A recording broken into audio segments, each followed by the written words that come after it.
This is Winnipeg Sports Talk Daily with Andrew Hustler Paterson and Michael Remis. What's going on, everyone? Welcome to Winnipeg Sports Talk Daily. We have a lot to get to tonight. The puck drops on the Cup Final tonight in Raleigh. Dave Pagnotta of the fourth period out there.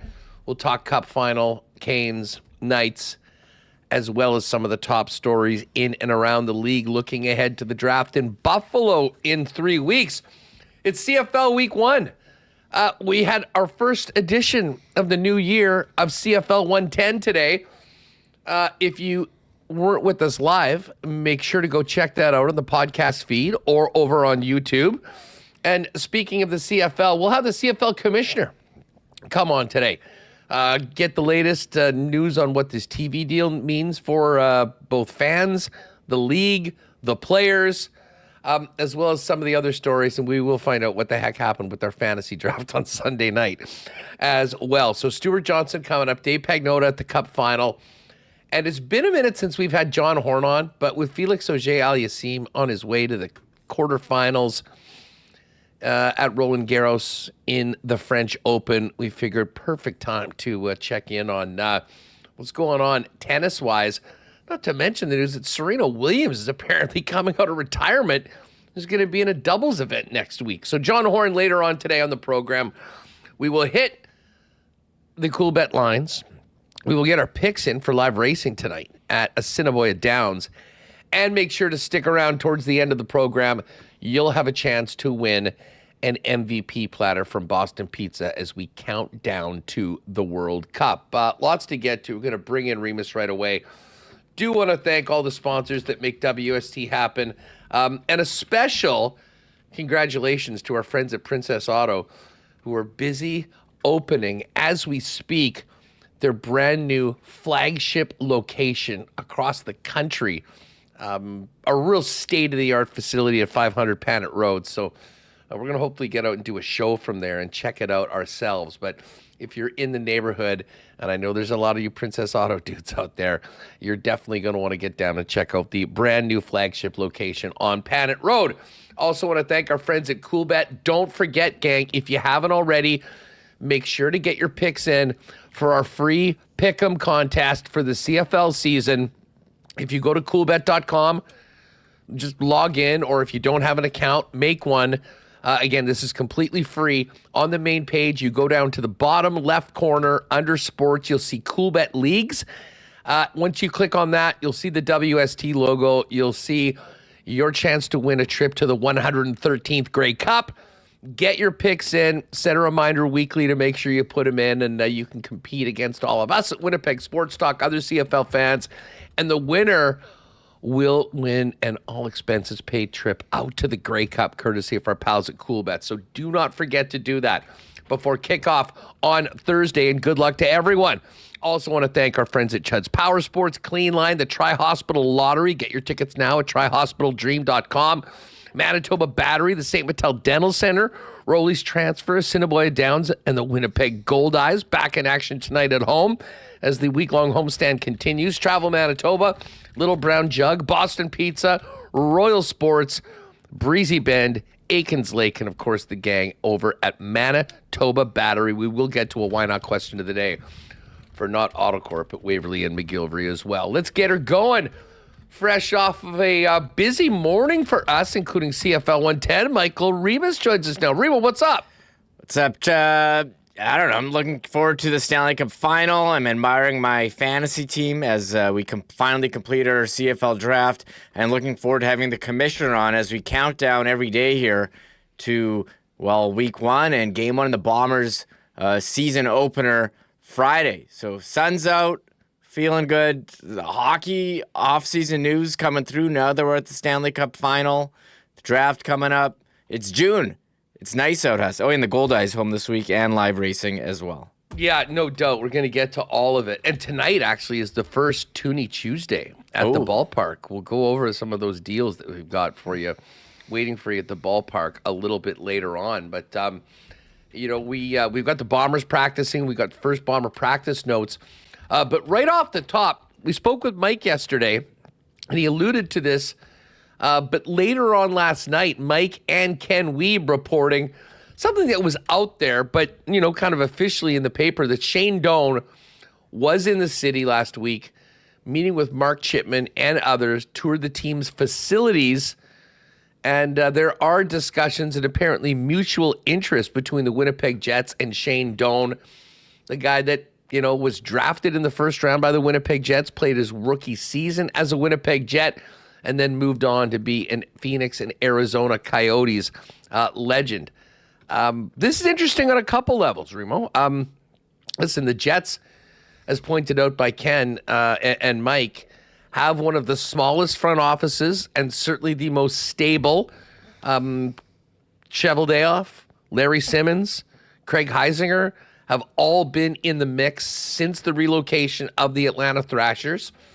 And Shane Doan, who just finished up his run as a special assistant to Leafs GM Brad Treleving, does not have any love lost with John Chaika. No surprise that he's not back in Toronto. But a lot of thought that, the Winnipeg Jets, with where they're at management-wise, could probably use another person like a Shane Doan with that sort of experience. And I know already I see people in the chat, does that mean the Jets would be firing Chevy? No.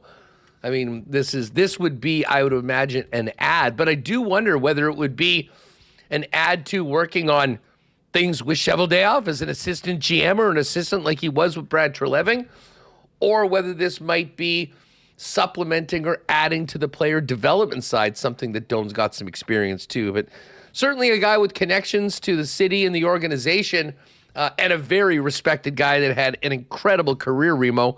So a lot of intrigue as to whether this might mean Shane Doan could be part of the organization moving forward and adding to that hockey ops department. Yeah, nice to have the confirmation in the Winnipeg Free Press that a meeting did take place. There's always internet rumors and hearsay going around, but Ken and Mike putting on their big J hat and confirming it right there.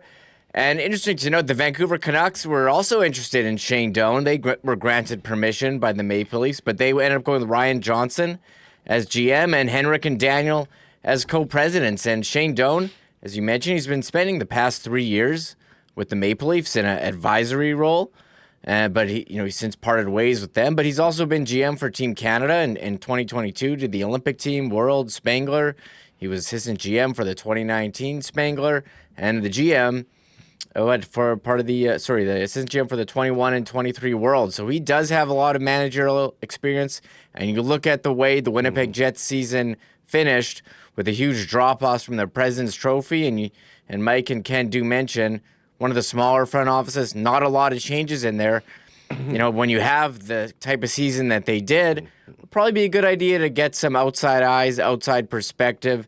Shane Doan, he's worked in other organizations. Maybe he could bring something to this one. And you do have the connection that he was an original Winnipeg Jets 1.0 draft pick, does have some knowledge of the city, where he grew up in Calgary. So interesting stuff there with the possibility of some front office changes for the Winnipeg Jets. Doan also, to be honest, really seems like a true north guy.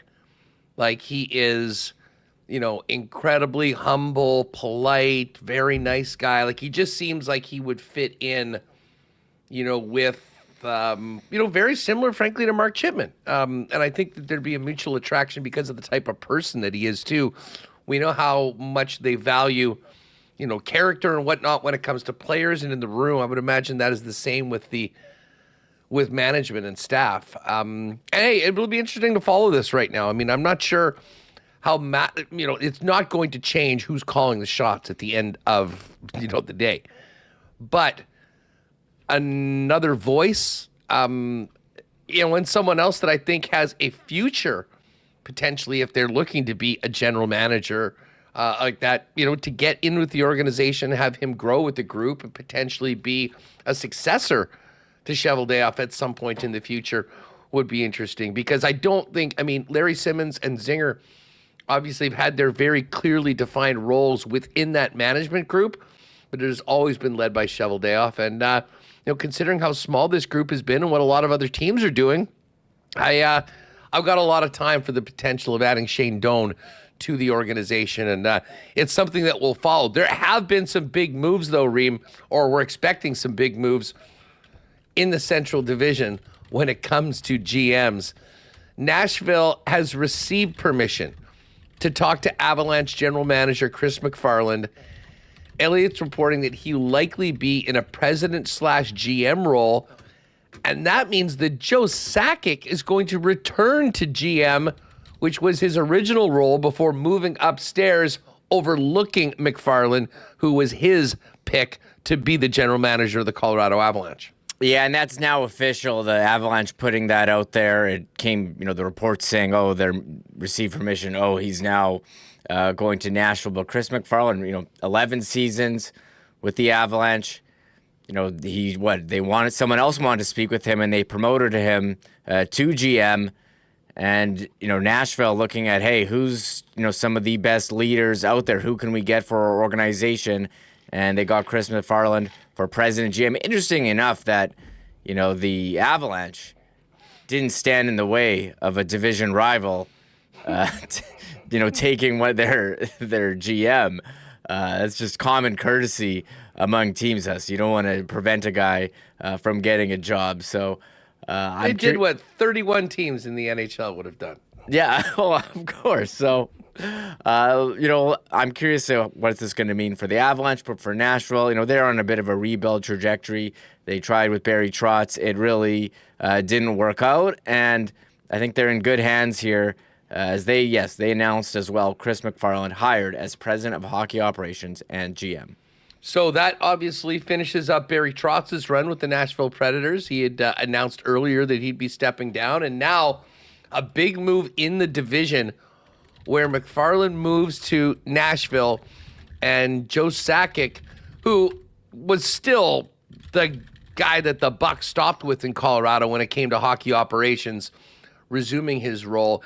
Incidentally, there was some talk that Jared Bednar might be fired despite winning the President's Trophy after that 4-game sweep to the Colorado Avalanche. It sounds like he will not be fired. He will be sticking around. And I think that's probably a pretty good choice because he has had a great run after starting off with an all-time terrible season. Many of us thought he'd be one and done. Now he's a Stanley Cup champion and just finished a great season, but one that ultimately ended with disappointment. Yeah, here's Elliot Friedman just from a few minutes ago. Word that Bednar is staying as the Avalanche's coach. So we'll check in on the Avs and the Preds over the course of the next few weeks, closer to the draft. But it is all about the Vegas Golden Knights and the Carolina Hurricanes tonight. However, actually, Remo, a couple other notes. Zach Werenski won the Norris Trophy today, his first. It did seem like it was sort of a two-horse race between Werenski and Makar. Many people thought Werenski should get legitimate and significant MVP consideration. That wasn't the case. It was incredible candidates this year. But if Columbus had been able to make the playoffs, we might have heard a little bit more there. But definitely an incredible season for Werenski, who led the Columbus Blue Jackets. He'll be back next year with our pal Bones in Seabus. And you can see 113 first-place votes for Zach Werenski, 47 for Makar. Rasmus Dahlin finished third. I know there's a lot of Edmonton Oiler fans that were wondering what the heck is up with Evan Bouchard. Why wasn't he a finalist? Well, he was close. He finished with 593 points and fourth in the list. And then Moritz Seider of Detroit did actually get 5 first-place votes, but finished in 5th place. So congratulations to Zach Werenski.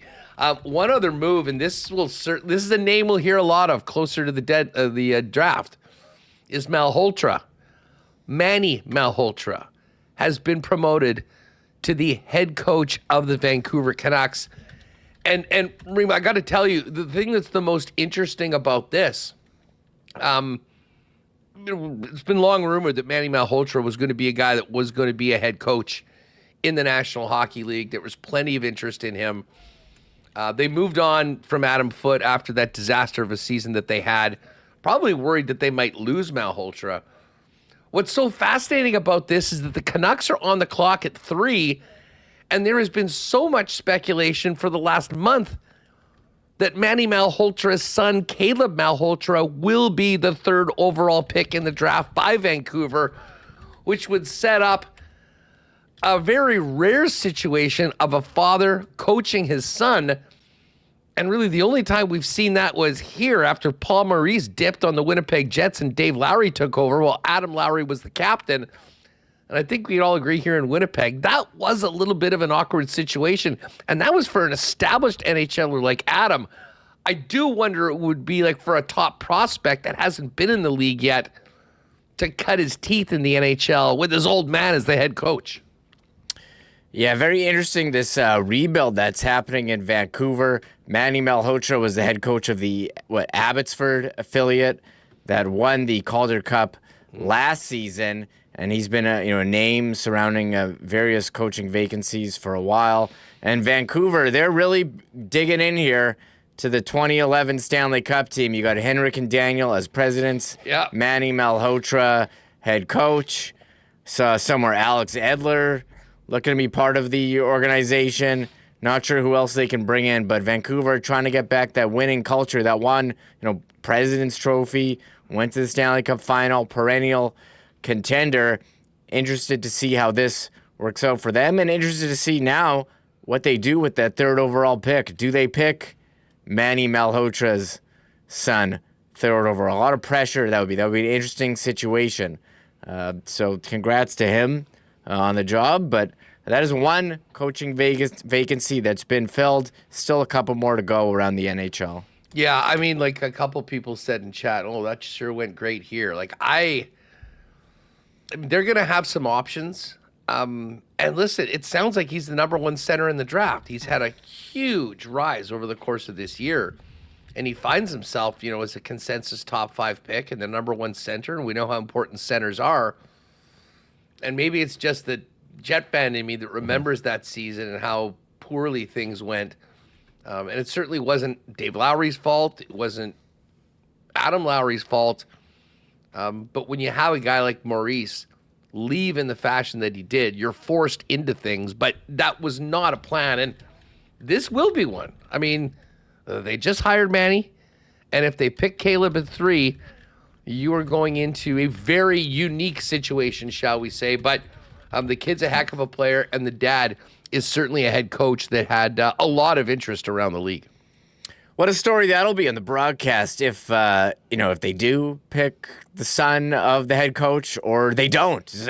You didn't believe in me, Dad. I don't know what they're going to go with. Screw you. Yeah. Yes. Sorry, just not good enough to be 3rd overall.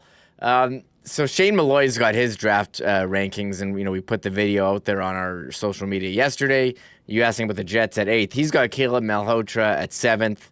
Sounds like the Sharks, not a lot of D. Maybe they'll take Chase Reed at 2nd overall.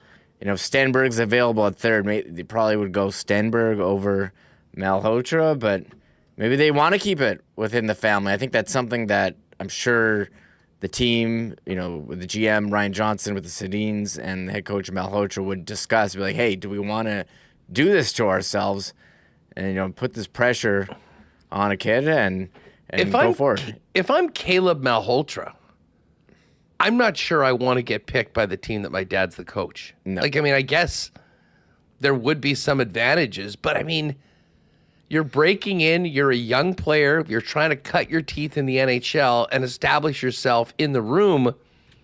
Ask Adam Lowry how it was having to, be around the guys. Sometimes you just want to, MF the coach.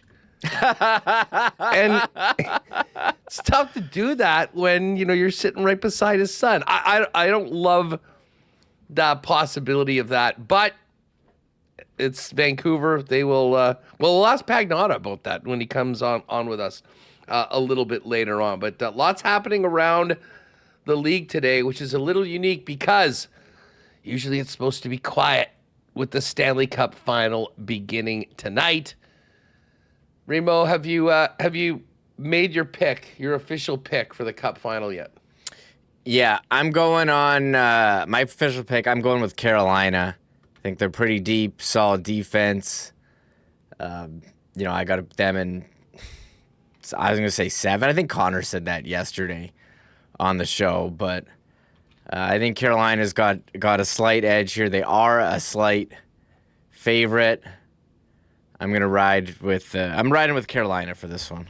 Why not question of the day for not Autocorp, but Waverly and McGillivray? Let us know in the chat who you got, Carolina or Vegas. Not who you want to win, who you think will win. Interested to know what everyone's thoughts are. We'll maybe fire up a pool. We'll see what everyone's going on. The part that's amazing to me is no matter who wins, the Stanley Cup is coming to Winnipeg this summer, whether it's Seth Jarvis or Mark Stone. I mean, Manitobans. On the other side, Howden and Kolesar, Jordan Martinook, and of course, Kelly McCrimmon, GM, Shane Knighty with Vegas, Gary Lawless with Vegas. But I think very exciting. And, the former Jets, Nikolai Ehlers on Carolina, what a shot would that be of him raising the Stanley Cup? Or Dylan Coughlin, I mean, what a year for him. Play 3 games in the NHL and you're dropped in on the conference final scoring big goals. So I don't know if Carolina, Vegas, huge draw for ratings. You don't have the original 6 name value like you do with Montreal, but I think these are 2 deserving, excellent teams, and I think we're gonna have some pretty good hockey. And Carolina had the puck that whole Montreal series. I don't think that's gonna be the case in this one, but I'm interested in how they match up and how they're gonna handle a Vegas team that looked so good defensively, with all their great forwards. With John Tortorella coaching them, I think that's going to be an interesting matchup for me. Yeah, I think that it's funny. Was it LeBrun? Polled all of the GMs and the coaches in the league, and they say that Vegas is going to win. I usually say follow the money, the people that are actually backing it, and look at what the sports books say. And the sports books say that Carolina is going to win, and they're about a minus 152 favorite, at least right now at CoolBet. Vegas opened at plus 130 and plus 125. I think the truth is somewhere in the middle. I do think Vegas is maybe being a little undervalued in this, and it would not surprise me at all if they won. I kind of feel like this is closer to a pick'em, Reem. So I think that's why I think the values with the Vegas Golden Knights, plus 130 tonight. We'll hit that in the CoolBet lines a little bit later on, but I'm very intrigued to see this game tonight in particular because I think that the path for Vegas to win is going to be get up early in this series, like they've done in the past, like they did against Colorado, jump on the team on the road in game number 1.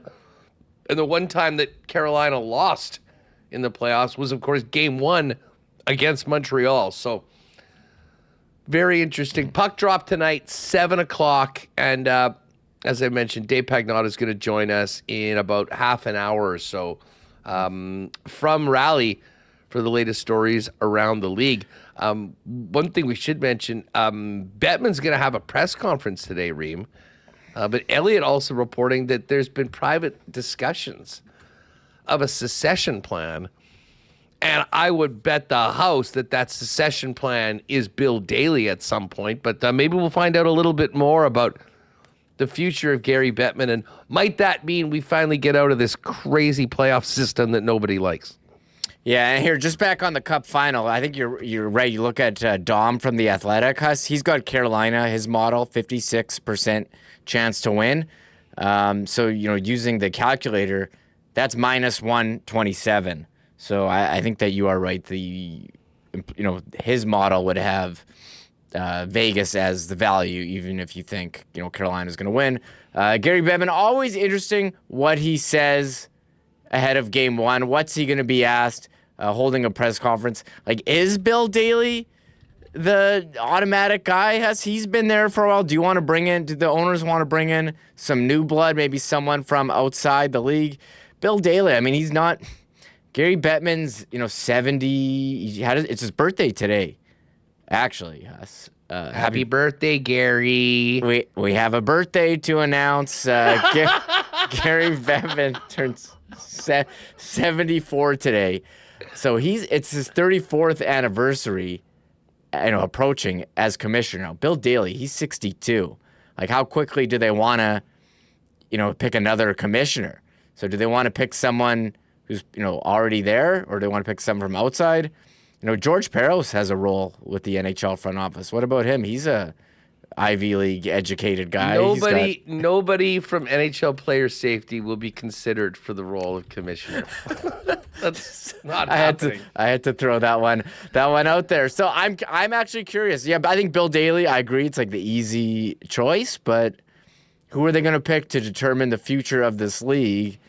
Media rights. Put it this way: if Bettman is working on the secession plan, it's Bill Daly. If you ask me, I mean, they've been in lockstep. Daly has done a lot of the heavy lifting. He's been involved in everything as this league has grown and grown and grown. I think the owners are all very happy with where they're at. I think they want to move forward and keep things on this same path. And the logical choice would be Bill Daly. But we'll hit that with Pagnotta coming up in a few minutes. Hey, we are going to have Stewart Johnston join us in just a few minutes. But Remo, as if the Bomber home opener next week was not already going to be a big enough party,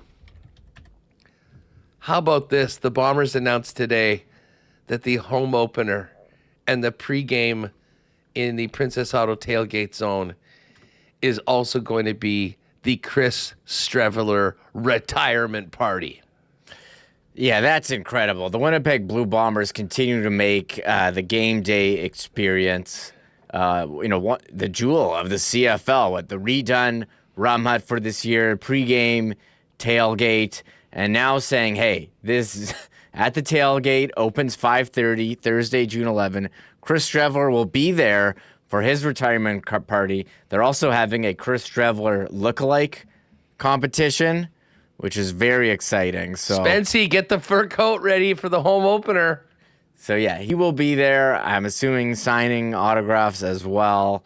And they want to make, Big Rec playing halftime at the home opener too. So I think it's going to be huge. And, hopefully they come in 1-0. But, Thursday, June 11, mark it down. I think it's going to be a big night at Princess Auto Stadium. You know it. As far as the Bombers go, practice notes from our pal Derek Taylor. If you missed yesterday and you want more Bomber content looking ahead to the season, great segment with Derek on yesterday's edition of Winnipeg Sports Talk. But this is the first official day of Blue Bombers practice of week 1 before the season opener. Tyler Ellsbury was at center with the ones early on. Tui Ellie is dressed. He's coming back from an injury. Good news. Nick Dembski, Jonathan Moxey, Jake Serezna, all working today. And no surprise to anyone that Zach Caleros is QB1, Taylor Elgersma QB2, and Bryce Perkins number 3. Major Williams is with the ones on the corner and not practicing today. Kevin Clercius, Cam Allen, and little ballsy Ethan Ball. Hey, I got to correct myself. I said Big Rec during the halftime show. It's Big Sugar. Sorry, I got my 90s Canadian alt-rock bands mixed up. That's not even a yellow card. That's I screw those up the whole time. I mean, when the first word is the same, the second word is 5 letters. It's a CanCon staple from 20 plus years ago. They're gonna get mixed up. Hey, speaking of yellow cards, just before we get to Stu Johnson, any of you watch Canada take care of Uzbekistan last night in Edmonton? I got to shout out the Edmonton fans, the best city in Canada for supporting Canadian soccer, like the actual Canadian team, not whoever we're playing. They had over 40,000 through the turnstiles last night in a monsoon all day. It was like 9 degrees, pouring rain, windy. Edmonton showed out, and so did Canada. They win their friendly 2-0 against Uzbekistan. One more match for Canada. That's on Friday in Montreal against Ireland. And then next week, it is go time for the 2026 World Cup. Canada, Bosnia-Herzegovina, Friday afternoon, 2 p.m. for the World Cup kickoff. All right. Hey, folks, time to get your tickets for the Tri-Hospital Lottery. We are counting down and getting closer to the date when someone is going to become Manitoba's newest millionaire. $1.7 million dream home packages. There's 5 of them, or $1.35 million cash for the grand prize. But get your tickets now, and you'll be in for some massive early bird prizes. 26 winners. Prizes over $257,000. There will be one winner of a 26 Land Rover Range Rover SE plus 50 grand, or a 26 Mercedes-Benz G580 SUV valued at almost 250 grand, or $210,000 cash. There'll also be 25 winners of $500 cash. The deadline for that is next Friday, midnight. So get your tickets now. Go to tryhospitaldream.com. It's all in support of the Health Sciences Center, the St. Boniface Hospital, and the HSC Children's Hospital. There's also 50-50 and extra cash plus options. But the bottom line is get your tickets today, tryhospitaldream.com. You can also get them at London Drugs or your local Red River Co-op location. Big shout out to our friends at Clean Line Plumbing, Heating, and Electrical. Winnipeg's most trusted plumbers with over 40 years of fast responses, lasting results, and 24/7 emergency services across all of Winnipeg. Who knows what the spring and summer are going to bring? If you have emergency plumbing services you need, remember this number, 204-500-2001. That's 500-2001 for 24/7 emergency services whenever you need it. And you can also schedule an appointment for commercial or residential plumbing, heating, and electrical needs online at cleanline.ca. Our friends at Manitoba Battery are ready to go for June, July, August. Folks, if you have that motorbike you're getting going, the RV, the boat in the water, an ATV, a cycle, you need batteries for all those things. And listen, Manitoba Battery's been getting us through the Manitoba winter. Now it's time to have some fun in the summer, and batteries for literally everything. Waiting for you at your local battery option, Manitoba Battery, with the best prices in town, beating the pants off the big box stores, and the best in customer service as well. Pop by and see them, Logan Avenue, Dover Court Drive on the south end of the city, or you can check them out online, manitobabattery.com. Delivery options available anywhere inside the city of Winnipeg. And hey, folks, if you got a move plan for the summer, make sure to lean on our friends at Rolly's Transfer to make that move for you and give you the white glove treatment that they have been famous for over 60 years as the most trusted name in moving in Manitoba. Check their website out at rollys.com. Top right corner, you can click on Request an Estimate. Pop that in and pop in the promo code WST for a special discount on moving services and moving supplies. Then let them know when and where you're moving and what needs to go. And the friendly staff at Rolly's will turn it around quickly with a great quote and get you locked in for that white glove treatment that Rolly's is famous for. For all your moving needs, maybe you'll even get moved in the WST truck. Our friends at Rolly's are there for you. Find out more today online at rollys.com. All right, we'll get to the Cup Final and some NHL talk a little later on with Dave Pagnotta. But it's opening week in the Canadian Football League. Lots to talk about with the Commissioner, Stewart Johnston, who joins us now on Winnipeg Sports Talk. Stewart, thanks so much for the time. A big week for the league. Huge week. I can't wait. Thursday couldn't get here fast enough. Thanks. Great to be here. Well, you know what? We appreciate you taking the time. There's lots that I want to get to with you. I mean, sort of off the field stuff. But let's first start off with on the field. We got 3 big games this weekend, and it is the first of the 2-year process of some of the big changes that were announced last season. For maybe folks that haven't been paying attention a little bit, how different will things look this year, and what are you looking forward to seeing in action in week 1, considering all the work that went into this 2-year rollout of the new rules?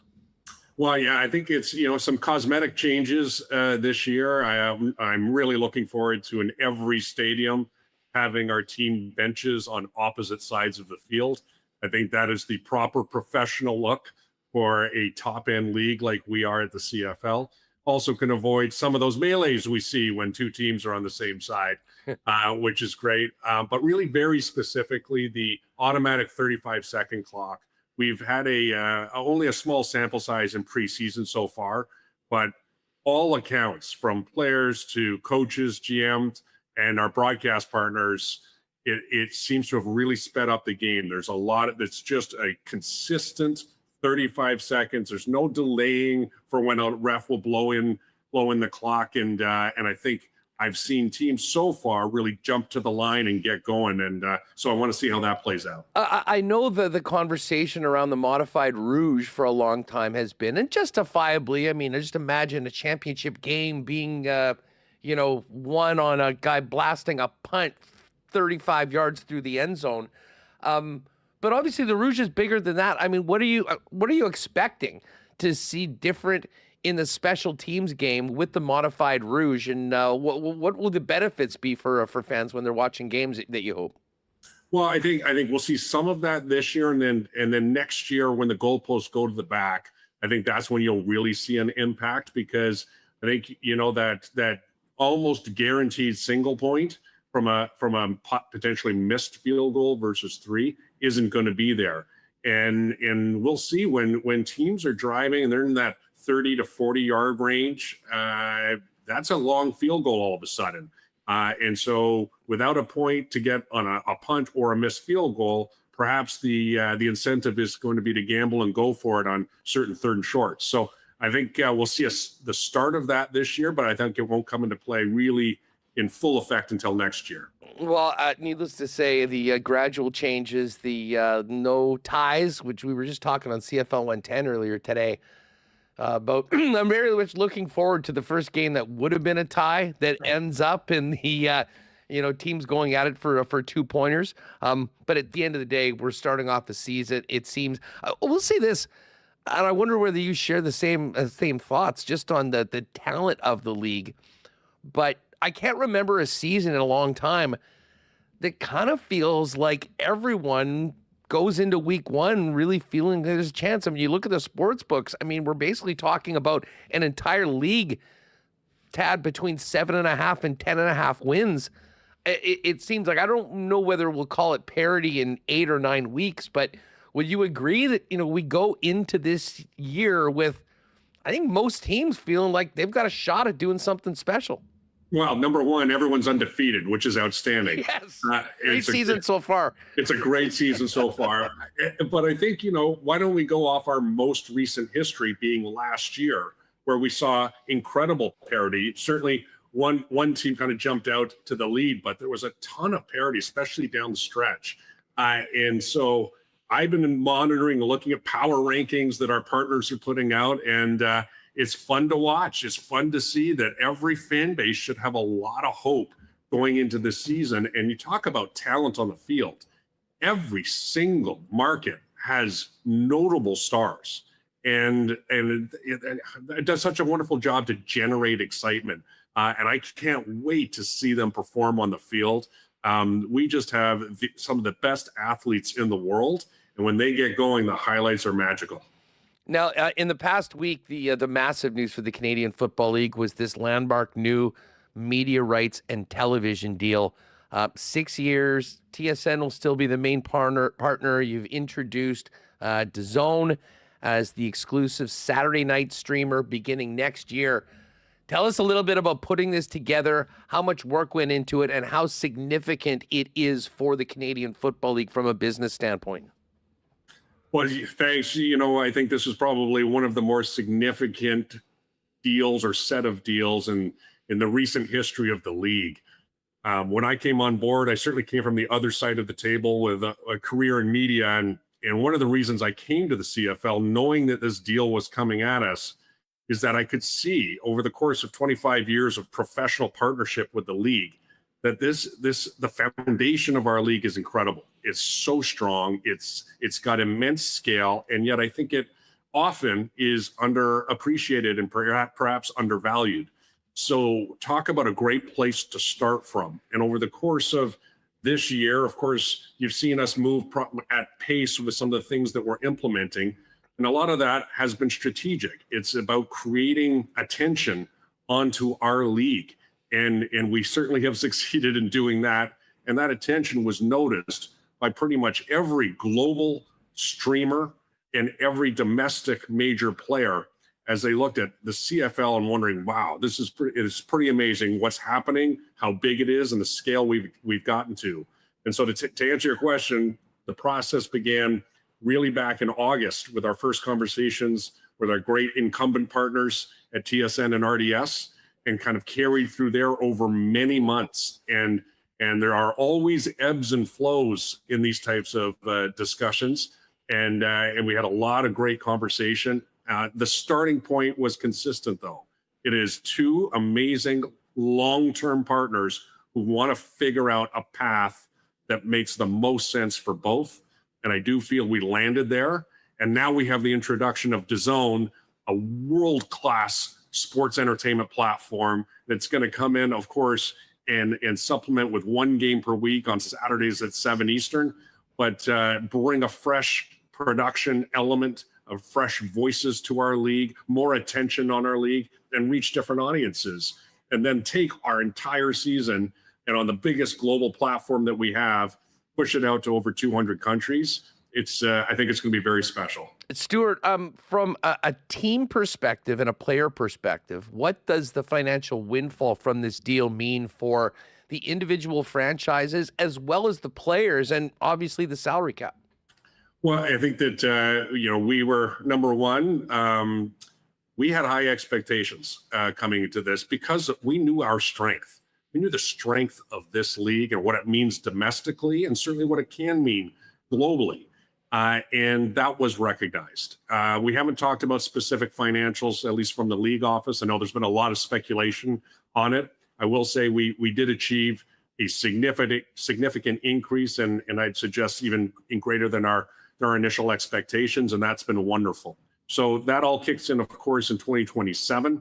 And at that point, that affects league distributions to all 9 teams. And so we can see more revenue coming from certainly the media component of the league office from 27 onwards. And then we have a salary cap formula for revenue growth, and that'll kick in 28 when the revenues of 27 are reflected. What's it going to mean for fans, and do we know how much it's going to cost? No, DAZN is early in their in their assessment. They are just so excited to be a part of the league. And I can tell you what they've done in the past. They've gone to countries all over the world and have scaled very quickly. And they do that because they're sophisticated and they understand how to deliver this incredible product to a new fan base that they're getting introduced to. So they'll spend some time over the coming months, and they'll come out with how they want to bring this to market. What I can count on, though, is a world-class production and an incredible platform and just a newness to what they're going to bring to the CFL. And I can't wait to see them deliver on that. One more question on the media rights deal. It was noted that there's going to be YouTube involvement. Can you speak at all to the YouTube component as well as the creators and what additionally will be there for CFL fans outside of just the new home for the games on Saturday night? Yeah, sure. And if TSN and DAZN are the key carriers of our games, our 81 games season and our playoffs, they also have DAZN and TSN. They have great creator networks themselves to generate content and will be a powerhouse in doing so.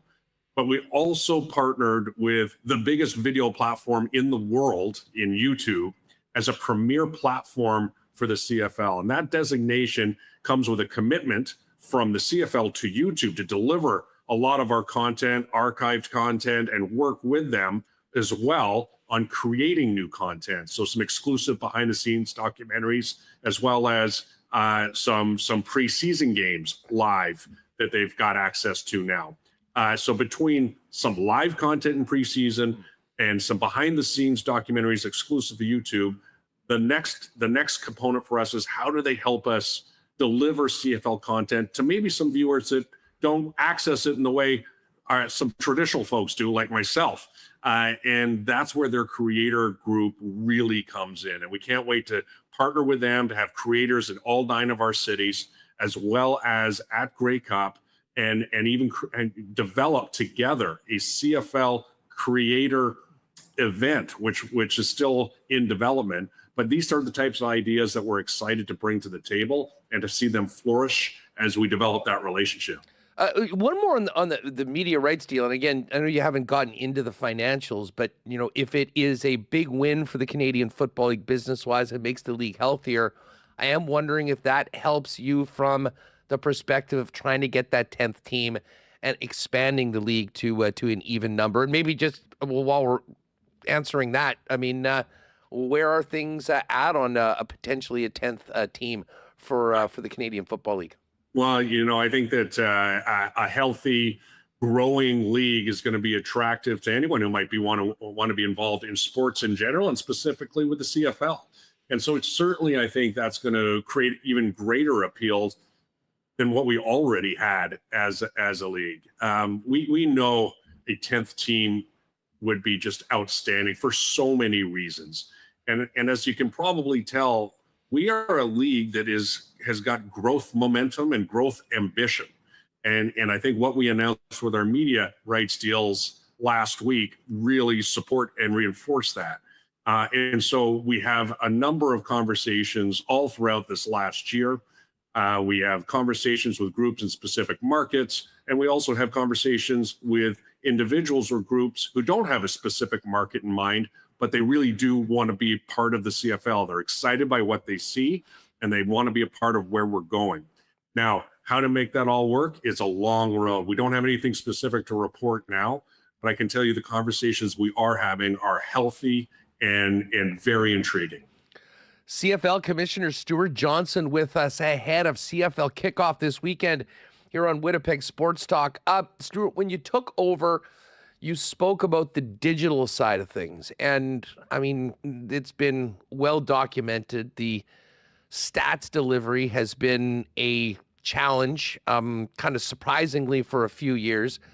And then, you rolled out the CFL Fantasy. And I will say this, to be fair, we did have not a great experience doing our fantasy draft on Sunday night. And we really wanted to get into it, to support it, and to have it as be not only content, but show people what they can do. To be fair, there have been some people on more down times that it worked quite well for them, and they're good to go. Just wondering if you can speak to the stats, how things are going fantasy-wise, and the catch-up you guys are, I guess, playing from on the digital platforms, knowing how important that is to the growth of the league. Yeah, thank you. Certainly incredibly important. And let's tackle those one at a time. Stats is stable. We've been very pleased over the last 12 months to have a stable stats platform. And yes, those issues from a number of years ago, we think they've been resolved and feel confident about the delivery of our stats. In terms of CFL Fantasy, we couldn't have been more excited to launch that. We think this is a platform very unique because of the uniqueness of the CFL. But I think as players come on board and have some fun with it, they will find it's on par with fantasy platforms from other leagues, any other leagues. We are really, really excited about it. But you're 100% right. We had issues Sunday night. It was, hey, good news is overwhelming number of people doing drafts. Outstanding. Terrible news, our system didn't keep up with it. And we've had a lot of conversations with our vendor on Sunday night, and those issues have been worked on for 24 hours and beyond since then. We think that anyone coming on board right now won't experience glitches. And certainly we apologize for any sluggishness on Sunday night. But outside of that, everyone who has been coming on has been having a great experience, and we think that'll be seamless moving forward. And then finally, when the board of directors unanimously said we agree, we are going to support you with the resources to revamp and overhaul our digital ecosystem. Last September, we were thrilled. We announced that at the State of the League in November. We said the plan is as ambitious as it is to get that overhaul up and running and deliver a new digital ecosystem to our fans in 2026. And I am very pleased to say that September 1 is our date. It's our target date. Everyone's on board. We're tracking very well to hit that date for an unveiling of a new digital ecosystem at CFL.ca and a new app as well. And these are the things that if you're holding yourself out as an elite professional sports league, you've got to have. So I cannot wait to get there as well. Yeah, I mean, listen, if you're watching this on Tuesday when we're doing it, you still do have a couple days. If you want to give the fantasy a crack, get a few of your friends or join a league, they'll be drafting, and hopefully some of those glitches that we experienced will be in the rearview mirror, and people can get out and set their lineups and get going for week one. The one other thing I wanted to ask you about is the playoff format announced for next year. Full disclosure, I think that it kind of takes some of the juice away from the regular season. I have always loved the fact that you battle for 18 games, and there is a big reward for winning your division. You play at home, and if you win that game, you get to the Grey Cup. I do also understand that this is a business, and you're trying to create more properties and revenue, but I just wonder whether this is going to be good for the league. Why, in your opinion, does this make sense for the Canadian Football League to expand the playoffs and, start off your playoff round with a game that, will not eliminate a team?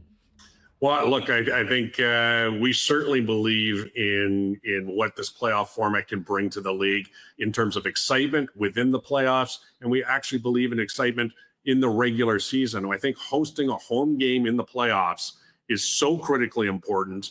80% of all victories in the last 5 years have come from the home team in the playoffs. And we think that, in a world where a lot of fans are also curling fans, so they do understand a page playoff type format, that this makes sense. Look, is any system going to be perfect in a 9-team league? Probably not. But we think this is a great way to generate excitement, deliver more games of consequence, which the biggest games of consequence any league can have are playoff games. And certainly that's reflected in kind of what our partners are looking for as well. This is, one that we're gonna roll this out. We feel outstanding, and we will monitor and we'll see how it goes.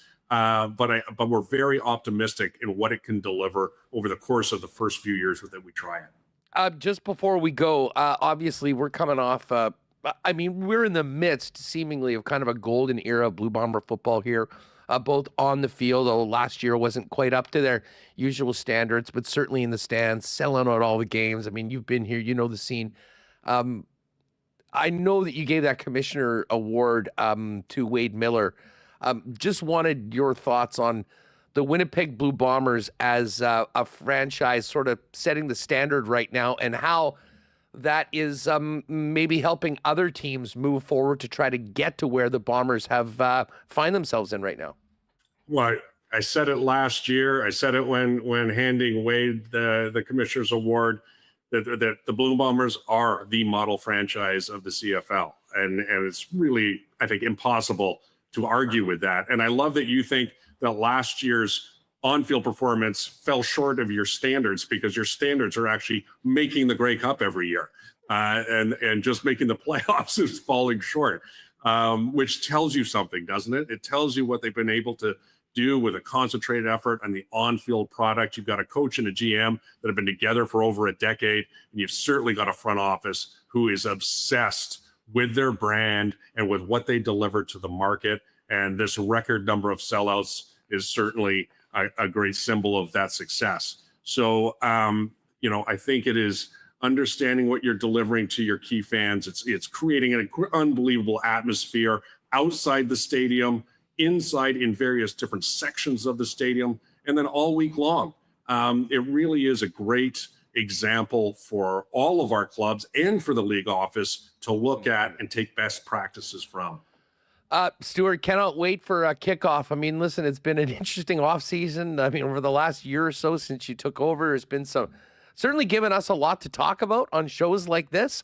But now that we know where this league is going and how things are going to look, finally, just a quick message to Bomber and CFL fans ahead of the first weekend of action of the 2026 season.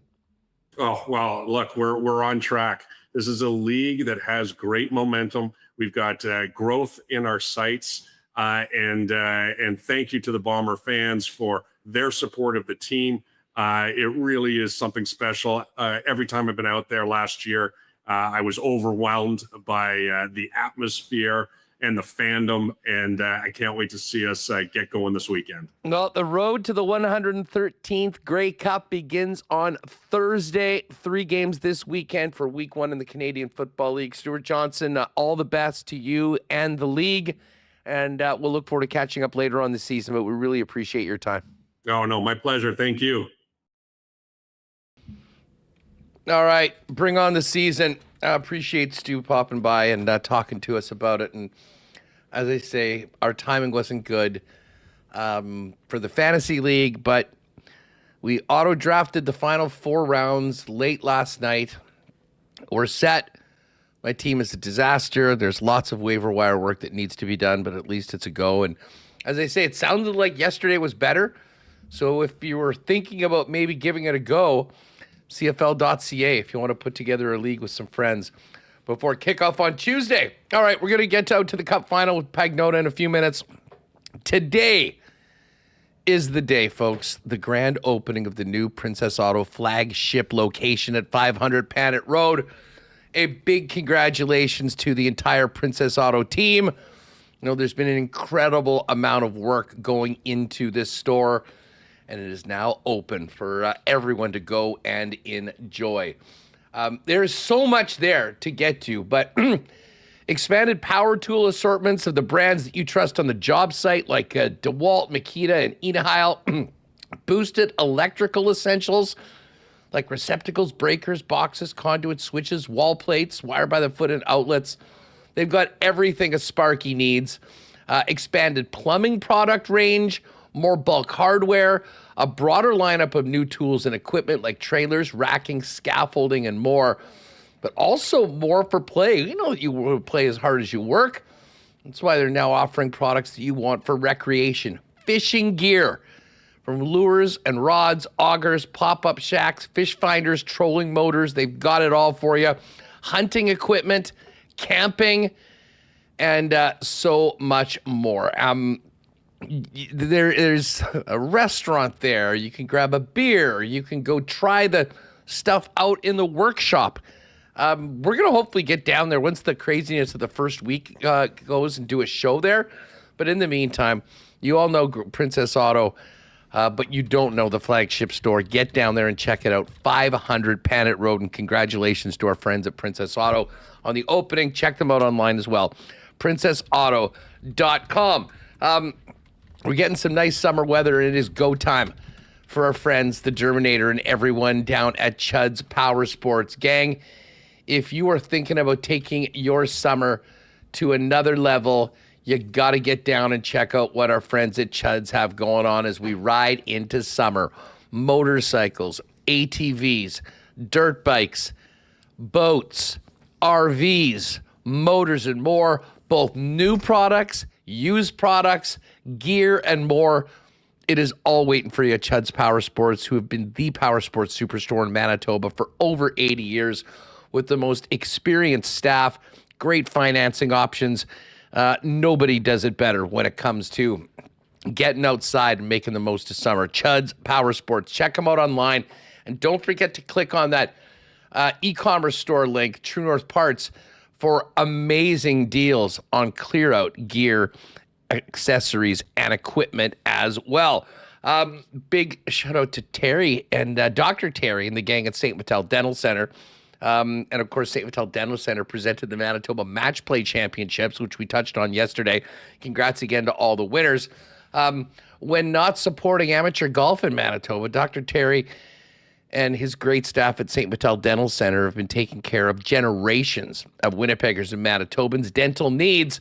They've got a beautiful new facility at 167 St. Anne's Road with convenient free parking right behind the building and services from cleanings and checkups to surgeries like dental implants for clients from 6 months to 99 plus. They have it all and would love to see you.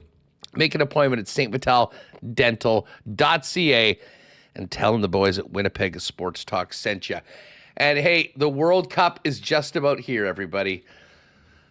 And next Friday, we hope that you'll be wearing red to Boston Pizza's Canada Red viewing parties at every local Boston Pizza. We have to do the show a little earlier that day to not conflict with Canada's game. Each BP are going to be giving away Canada jerseys and World Cup swag, as well as 3 huge Trionda Authentic World Cup balls from Royal Sports. They'll have the $15 lunch special. And, of course, they are doing a grand prize trip for 2 with BP and Michelob Ultra for a trip for 2 to the World Cup final in New York. Every World Cup game on the big screen, specials, prizes. Make a point of getting out to BP for the entire World Cup. And we're going to send somebody away from today's show with one of those amazing MVP platters, the most valuable platter, as it were. So after John Horn, we'll open up, we'll do a wheel of winners. Kurt was our winner yesterday. One of you that's with us in chat today will win the MVP platter coming up a little later on when we fire it up. Again, bostonpizza.com if you want to check out the playoff menu or order it hot and fresh to your door online, bostonpizza.com. All right, hoping to have Big Dave Pagnotta join us in the next few minutes, Remo, because it is just about time to drop the puck on the Stanley Cup Final tonight in Raleigh. Yeah, they've done media day yesterday. They've done the morning skates, and we're all set here to drop the puck. Vegas Golden Knights, Carolina Hurricanes. As you mentioned, the local Winnipeg former Jets, Nikolai Ehlers headlining that. I don't know if you saw us, but the NHLPA put out a post on X highlighting Ehlers as the playoff performer of the series. And I was saying last week, has he put himself with that OT winner into Conn Smythe conversation? Frey Anderson hasn't really stood out in the last series. I thought he did in round 1 and 2. But I think Taylor Hall, with his Game 5 and his playoffs so far, has been the top skater for Carolina. So I think there's certainly some intrigue. I think it's going to be a great series, so I'm looking forward to getting that one kicked off tonight. Yeah, I mean, Ehlers and really the top guys on Carolina were pretty quiet. Like, it's hard. Like, I think Ehlers ended the Habs with his performance in Game 3. I mean, the first goal was just brilliant to tie it up, and then obviously he had the overtime winner, and the Habs were dead after that. But if you look at the entire playoffs, Ehlers certainly has contributed. They're top guys. I mean, Jarvis, Aho, Svechnikov have all been relatively quiet, and it's been that second line. Stankoven was huge early on, and then you had Taylor Hall and Jackson Blake get into it. I mean, offensively, those have really been the guys, but when you look at the goaltending numbers, outside of really Game 1 against Montreal, Freddie Anderson has been lights out.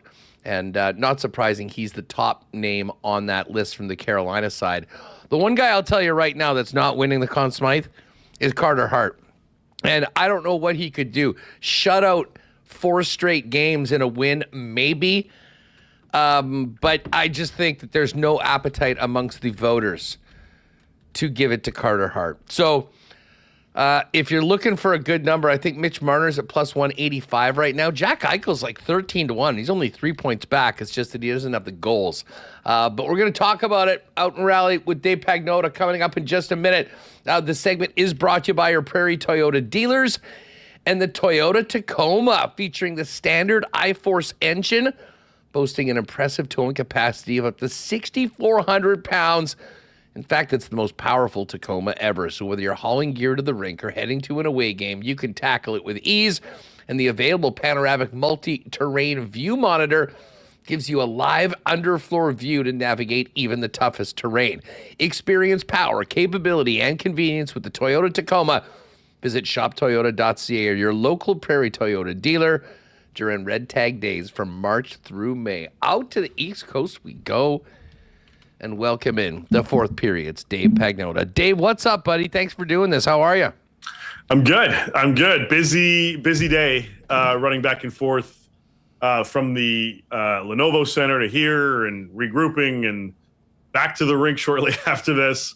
Gary Bettman talks to the media at 4:30, so we'll get some type of State of the Union address from him and Bill Daly, the Deputy Commissioner, before Game 1 tonight, buddy. So it's a lot going on, but exciting times. Hey, just before we dive into some of the stories for the Cup Final and around the league, most fans have not been through Carolina. I've been to one game there. It was kind of neat seeing the tailgates beforehand, but It is a southern, non-traditional hockey market. When you walk around the street, the Canes are in the final, and there's a big game tonight. Does it feel like the Stanley Cup Final is beginning tonight and where you're at? Well, a lot of Raleigh is spread out. So like everything's 10 minutes from each other. There's no there's a downtown and it's lively. I drove by there yesterday, but it's not like everything is centralized and located in one spot. The rink is 10 minutes from my hotel. This hotel is 10 minutes from downtown, which is 10 minutes from somewhere else. Like everything's kind of scattered a little bit, but there is definitely a vibe in the city of hype towards the Hurricanes. And yeah, the tailgating, I was at the rink all this morning. I left about 2 hours ago. There were people already getting ready and starting their tailgate at that point. And this was 2 hours ago? So the game is 7 hours from now at that point. So there's a lot of hype. There's a lot of excitement tied to this within the market. This is a different kind of Carolina fan base than it was when they won in 06. The 06 was still, kind of fresh, not really, but it's still family oriented. And of that, this is much like the youngins have taken over. Either that or we're just getting really old. But this is a younger crowd, a younger base, along with the fan base from the original. But it's a more of a lively, younger type of audience. And that's what has made things really extra hyped around the city, is everybody just zeroing in on this team. And everyone's been antsy. Like they've been at the Eastern Conference Final how many times? Like now they're finally back in a Cup Final. They're a enthusiastic, passionate / aggressive fan base, and they've been waiting for this for a while. It's a really interesting matchup. I mean, I'm still stunned that Vegas just rolled through Colorado in 4 games. Yeah. And interestingly enough, Dave, I mean, there was some thought that Jared Bednar might not come back after that, which I think would have been a wild move considering the success they've had in the season that they just had. Yeah. Doesn't sound like that is happening. No. But Chris McFarland's gone, and he is now in Nashville as the president and general manager, moving in the division to a rival. We've seen what Vegas hasn't done with Bruce Cassidy. What do you make of Joe Sakic letting Chris McFarland move for that and then moving back into the GM chair that he held before he hired Chris? Yeah, and then that's going to be temporary. Joe Sakic's going to assume those duties through free agency and then try to find a new GM. He wants to stay in the president role. But this was something that we started hearing about during middle of the playoffs. The Western Conference Final is when it began, when I caught wind that this might be a possibility. And then as it progressed, it was, it definitely looks like Colorado has spoken in some way to Chris McFarland. And then if it was to happen, it would be president / GM in that title. And when about 2 weeks ago, when this started to really come out, or at least we started to hear whispers of it, I should say, I asked a bunch of GMs, have you heard anything? They're going, no, we haven't heard anything. Why the hell would he do that? Why would he leave the Avs? And the consensus was, well, it's going to be better title, larger title, higher responsibility, and definitely a higher paycheck. And because it was an elevated position, even within division, I don't think, the Avs were going to step on anyone's toes here and prevent him from this opportunity. Clearly they're lost because they wanted to keep him around, but this is a huge gain for the Preds, who want to get back into playoff contention. They want to build something sustainable again, long term. And I don't know if they'll take a step back per se, but the mandate is to fix this team and get them back on track. And Chris McFarland now has the keys to everything, so it's his show now over there. Hey, before I get to some Jets and other offseason topics, Manny Malhotra is in as the head coach of the Vancouver Canucks. Not a surprise. We've heard from pretty much everyone that the Canucks have focused in on another Malhotra, Caleb, to potentially be the third overall pick as the number one center available in the draft. Does hiring his old man change anything? I mean, we saw that it didn't work out very well for Dave Lowry and Adam Lowry here in Winnipeg. And I really do wonder about an 18-year-old or 19-year-old coming in trying to establish himself in an NHL locker room amongst his peers with his dad as the coach. I would be shocked if Vancouver selects Caleb Malhotra. I don't anticipate that happening. I think they've got two guys in mind that they've got at number 3. And I don't believe Malhotra is one of them. So, plus it wouldn't surprise me if there was previous conversation as well. If Manny talked to, Ross Johnson and says, look, I'll take this position. I know where we are in the draft. I want my kid to go on his own path. I don't want to have to, be over top him as this big shadow while he's trying to make a career for himself. So that wouldn't surprise me if that happened. But I don't get the sense that he's on their radar for whom to select. I think they've got two other guys in mind. I think Stenberg's one of them. And they've got another player in mind that they want at number 3, unless they try to move up to 2. But Malhotra's not one of them. What's interesting about it is that, Vancouver, obviously, they stunk last year. They're the worst team in the league. They've got plenty of needs at all positions. But there is thought that with just how stacked San Jose is forward-wise, that they might actually go with the Reed or Verhoff or one of their choice of a stacked defense group that could mean Stenberg falls to 3. Right. And then I guess the other possibility is that, the expected 1-2 happens, and then Vancouver's sitting on the clock with their choice of the other centers or a pretty stocked group of highly rated defensemen. Yeah, they're in good position.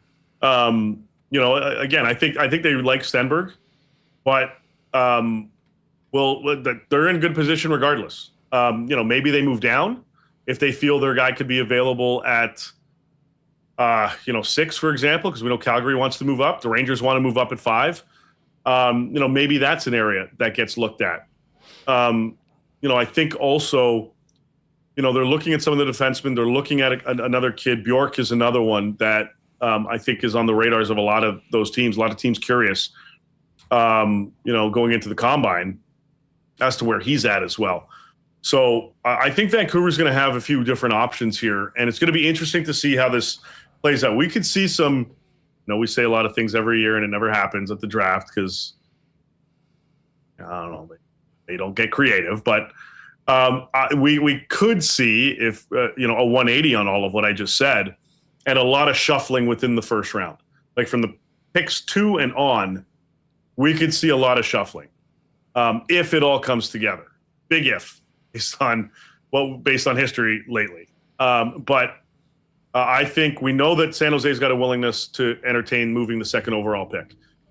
We know Vancouver's interested in possibly moving up or seeing how things go. They may be on the fly, and that's the other thing. A lot of these may be on the fly in the moment type of decisions. We know Chicago's willing to move the fourth overall pick in order to bring in a first-line caliber player. There's talk of, as I mentioned, the Rangers and Flames looking to move up. I think Winnipeg's willing to move, their first pick. I think, Utah's willing to explore theirs, which is a little bit further later on. Seattle as well at the 8th. They're looking to move that one, or willing to, I should say. So there are a lot of teams right now that are gauging the market and trying to get creative in how they move forward with this. So we could see some activity here, a lot of activity moving. You mentioned the Jets trade pick, and this is a very hot topic around here. How would you gauge the potential for the Jets to move the pick? And are they trying to move up?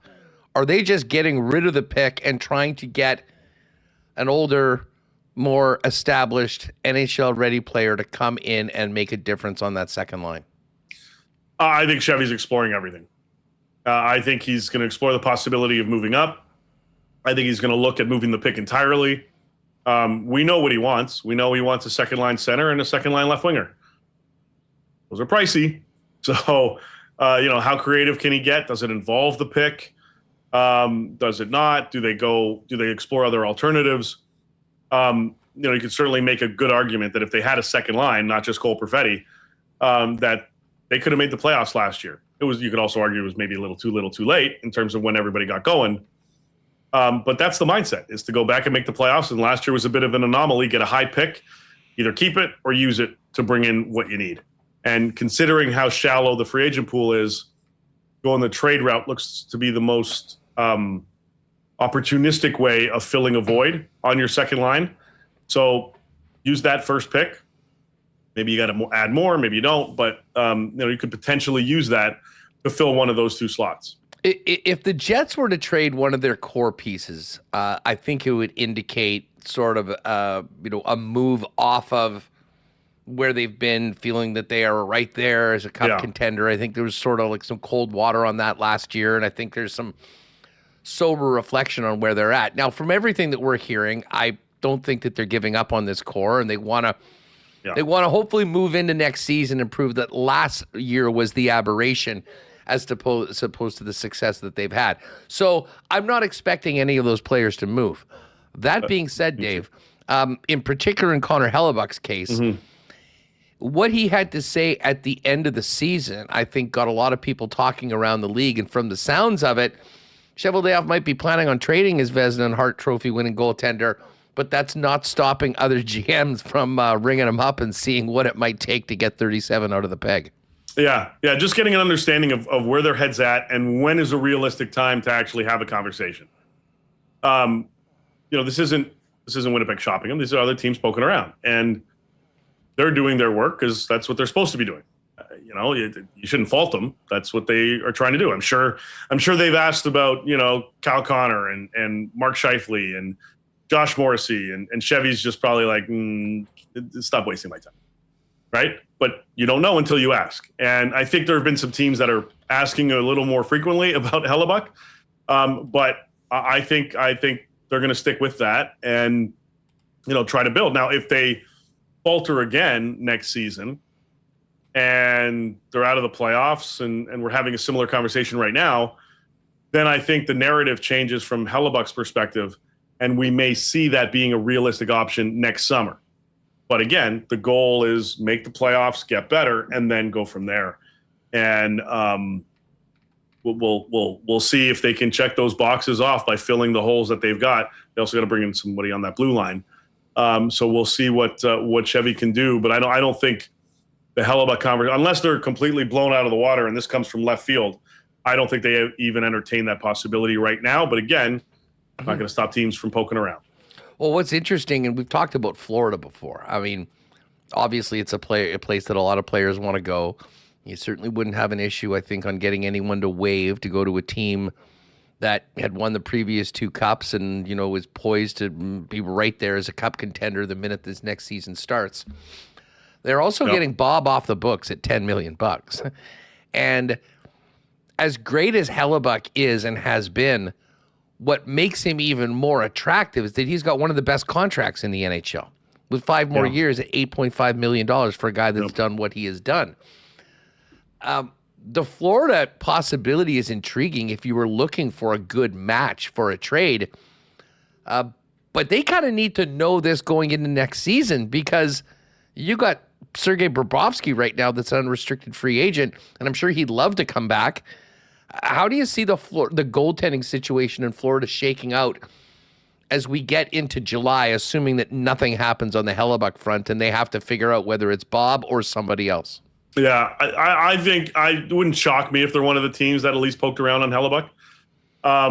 The word that I've gotten is that I think Jordan Binnington's on their radar as a possible replacement for Bobrovsky if they can't sign him. And Binner's got another year left on his contract, so he'll be entering the final year of his deal. Outside of that, Bob's looking for term. He's looking for that Marchand type of contract, and we'll see kind of how if that does evolve into something along those lines. Clearly, it hasn't so far because Florida hasn't wanted to do it. But we'll see where it goes as we get closer to July 1. I think they'd like to keep him. He obviously wants to stay, but are we talking about a 3-year contract or are we talking about a 6-year deal? And then how does that affect the dollars? And it looks like he wants more term, so we may see the money drop. We may see $24 million over 6 years or something like that, or where it drops it quite a bit. But it does seem like term, and it doesn't sound like a $4 million AAV is what he's interested in either.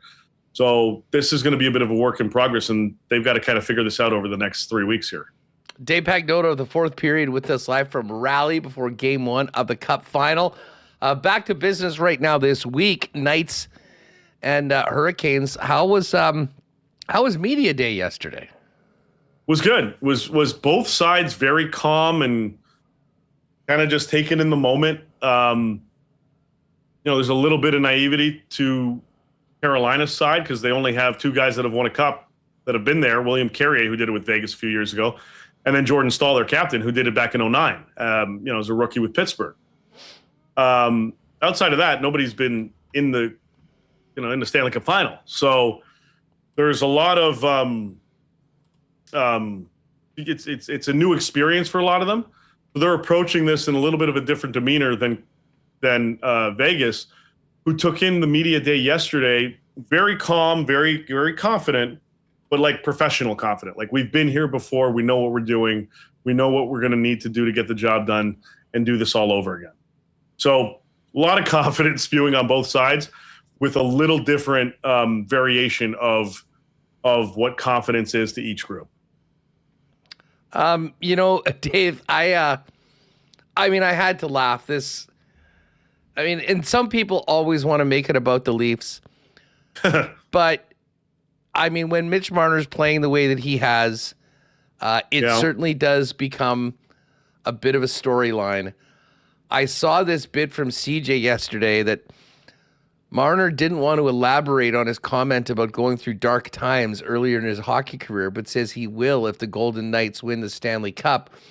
Is he sneak previewing a conditional told you so if they get 4 more wins? It's just you've covered this guy for a long time. You know everything behind the scenes. What are you looking for coming out of this final? And what will you see from Mitch Marner when he goes back home if he's getting a Stanley Cup ring and potentially bringing the Conn Smythe Trophy with him? It would be hilarious. For me, who did not grow up a Leafs fan, I grew up in Montreal, who doesn't have that type of connection to the team that some others may. It's funny. Like, there was a lot of media there from Toronto yesterday. I don't know if they're covering the whole final. I think they are, but that's a lot of media, Toronto-based. And I wasn't there when Mitch just came out, but I could imagine him sitting there seeing all the Toronto guys going, what do you got for me? But he held his own. He kept it all in stride. He was good, but it would be pretty funny for him to win a cup, and even funnier, it would be hilarious if he wins the Conn Smythe. One guy that I don't think is winning the Conn Smythe, even if he runs the table in the finals, Carter Hart, because I don't think that there is a section of the voters that just simply will not vote for the guy. What did you make of yesterday? I believe it was someone from The Athletic trying to, ask more about old Hockey Canada stuff, and it didn't sound like that went very far with the Vegas PR staff.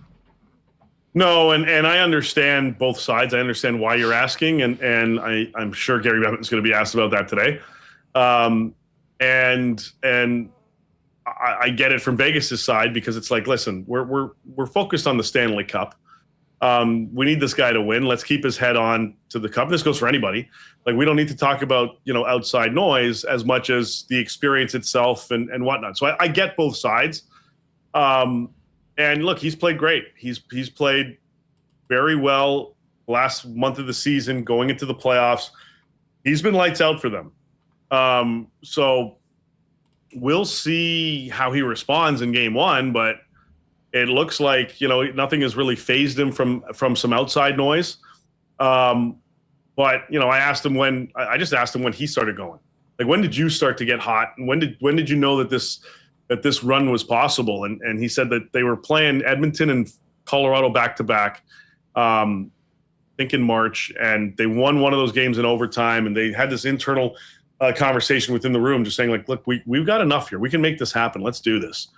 And, they bring in Torts and whatnot just to kind of guide them in the right direction. And, guys like Hart and Mitch and other guys that haven't been there before in a cup final, Cole Smith, like, they can rely on the rest of the team. There's 13 guys that won the Stanley Cup with this group 3 years ago.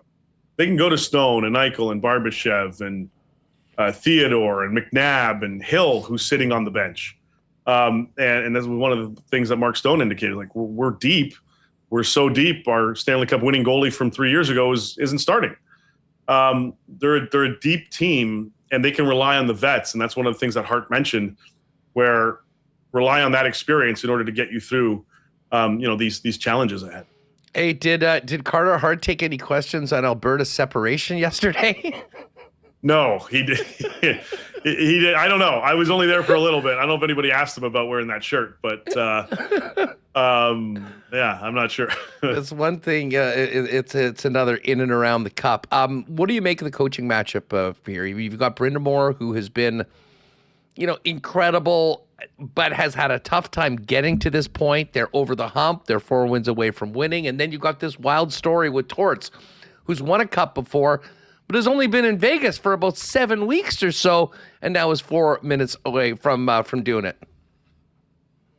Yeah, I mean, look, Torts, the experience is there on both sides, right? Like, I think Carolina's played 100 playoff games, and Roddy Brindamore's been on that team either as coach or player for 98 of them. Like, he has that wealth of experience playoff time that his guys are really relying on. Torts came into this. He's going to use his experience. His speeches are great, within the room anyway. But they're going to, he's going to rely on his experience, having won it a number of years back with Tampa. And then really all he did with this team was just help push them and guide them in the right direction. He just steered them back on track. And he said that. He knows how talented this group is, and his responsibility has been fairly easy. He's not necessarily coaching per se. He's just putting them in the right places to succeed. And it's clearly worked. So you've got 2 veteran guys, 2 guys that both teams respect the hell out of, going at it as well. And this is a battle on and off the ice between these 2 teams in the Cup final. Cannot wait. What do you and DB have cooking? You'll be on before the game as usual and throughout the series? Yeah. DB and I will be hosting the official pregame show, Face Off Live on NHL Network Radio on Sirius XM. That goes from 7 to 8 Eastern going into game time. Gary Bettman's actually joining us today on the program about 7:05, 7:10 Eastern. So right when the show starts, we'll have the commissioner on, and we'll have other guests throughout. The prospects, I think, are there for game 4 in Vegas. We'll have a couple of them on ahead of game 4. And then our stuff with TFP, pregame, postgame analysis. Aaron Ward, who won the Cup with Carolina, is one of our analysts. So we're counting on him as well to provide some insight, and we'll be pushing it all cup long. Dave, thanks so much for doing this. Say hi to Dennis. Have a great show tonight, and we'll catch up soon. Will do. Sounds good, buddy. Take care. Right on. There's Dave Pagnotta, thefourthperiod.com, and at the fourth period over on X. All right, we're going to get ready for a big match for Canada's Felix Auger-Aliassime at the French Open and find out what is up with Serena Williams' return to pro tennis. John Horn's going to join us in just a minute. Hey, folks, World Cup is next week. Watching that Canada game last night, so excited for the kickoff of the World Cup. If you don't have your Canada soccer gear, you're going to need red to show up at BP and support the team throughout the tourney. Royal Sports is where you will get all of that right now. The biggest World Cup section you'll find anywhere. Tons of Canada gear, as well as many of the other nations competing for the World Cup. While you're there, check out great deals on soccer, softball, baseball, tennis. Tons of new bikes coming in by the week. It is all there in addition to the best selection of fan gear for your Winnipeg Jets, Blue Bombers, NFL, and more. Royal Sports, Winnipeg Sports Superstore for over 50 years, 750 Pembina Highway. And make sure to follow them on Instagram at Royal Sports Winnipeg for the latest merchandise drop and sale information. Big weekend at home for the Fish, and it continues tonight with $2 Tuesdays. The first one, I know, Remo, we went over a bunch of the items that the Goldeyes are putting on for $2. But you just got to get a ticket and be down there tonight. It gets going. They're doing baseball bingo tonight as well. We got a school day game tomorrow, so if you want to get a little matinee in, 11 a.m. tomorrow with the Fish in Sioux Falls. Thursday as well, and then Friday, Saturday, and Sunday, Sioux City in town. So big week at home for the Goldeyes, but if you're thinking about going to the game tonight, make sure to get there and take advantage of all the amazing deals on $2 Tuesdays. Do also want to remind you that we are live at Assiniboia Downs tonight with live racing. Tomorrow we'll be there in person welcoming in our winners from our Assiniboia Downs contest. Can't wait for that. We will get to our picks a little later on today, but live racing tonight and tomorrow. And, of course, yesterday was their first Monday slate of the year, and great deals on concessions and more on the Monday events throughout the season at Assiniboia Downs, asdowns.com for more on that. We will get to our picks a little bit later on in the show, but let's welcome in our pal John Horn. We got big things happening on the clay at Roland Garros for Canada's Felix Auger-Aliassime, and when we talk tennis, we lean on the sports horn himself. John, what's going on? How are you? Got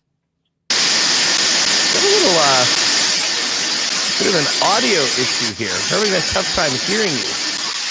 Remo, any thoughts on that? Let me change his headset. I think maybe something like that. Hold on. Yeah, I think it's a headset thing here, John. Just you might get a little cue from Michael to switch on because we've got a lot of feedback or static. Should be good now. John, what's going on? Can you hear me? Not yet. Can you hear me now? There we go. Hello? There we go. No. How's it going? You can't hear me? Because now I can actually hear you. Yes, the old dance of the internet. Trying to see if we can get in. We'll try and get John hooked up and put it in. But very excited to see what happens tomorrow with our guy Felix Auger-Aliassime. It's been a weird French Open. We've seen some massive upsets. Many of the top players in the world are already out. Felix actually goes into the quarters as the second highest seeded player. Only Andrei Zverev, who actually won his quarter earlier and is on into the semis, was a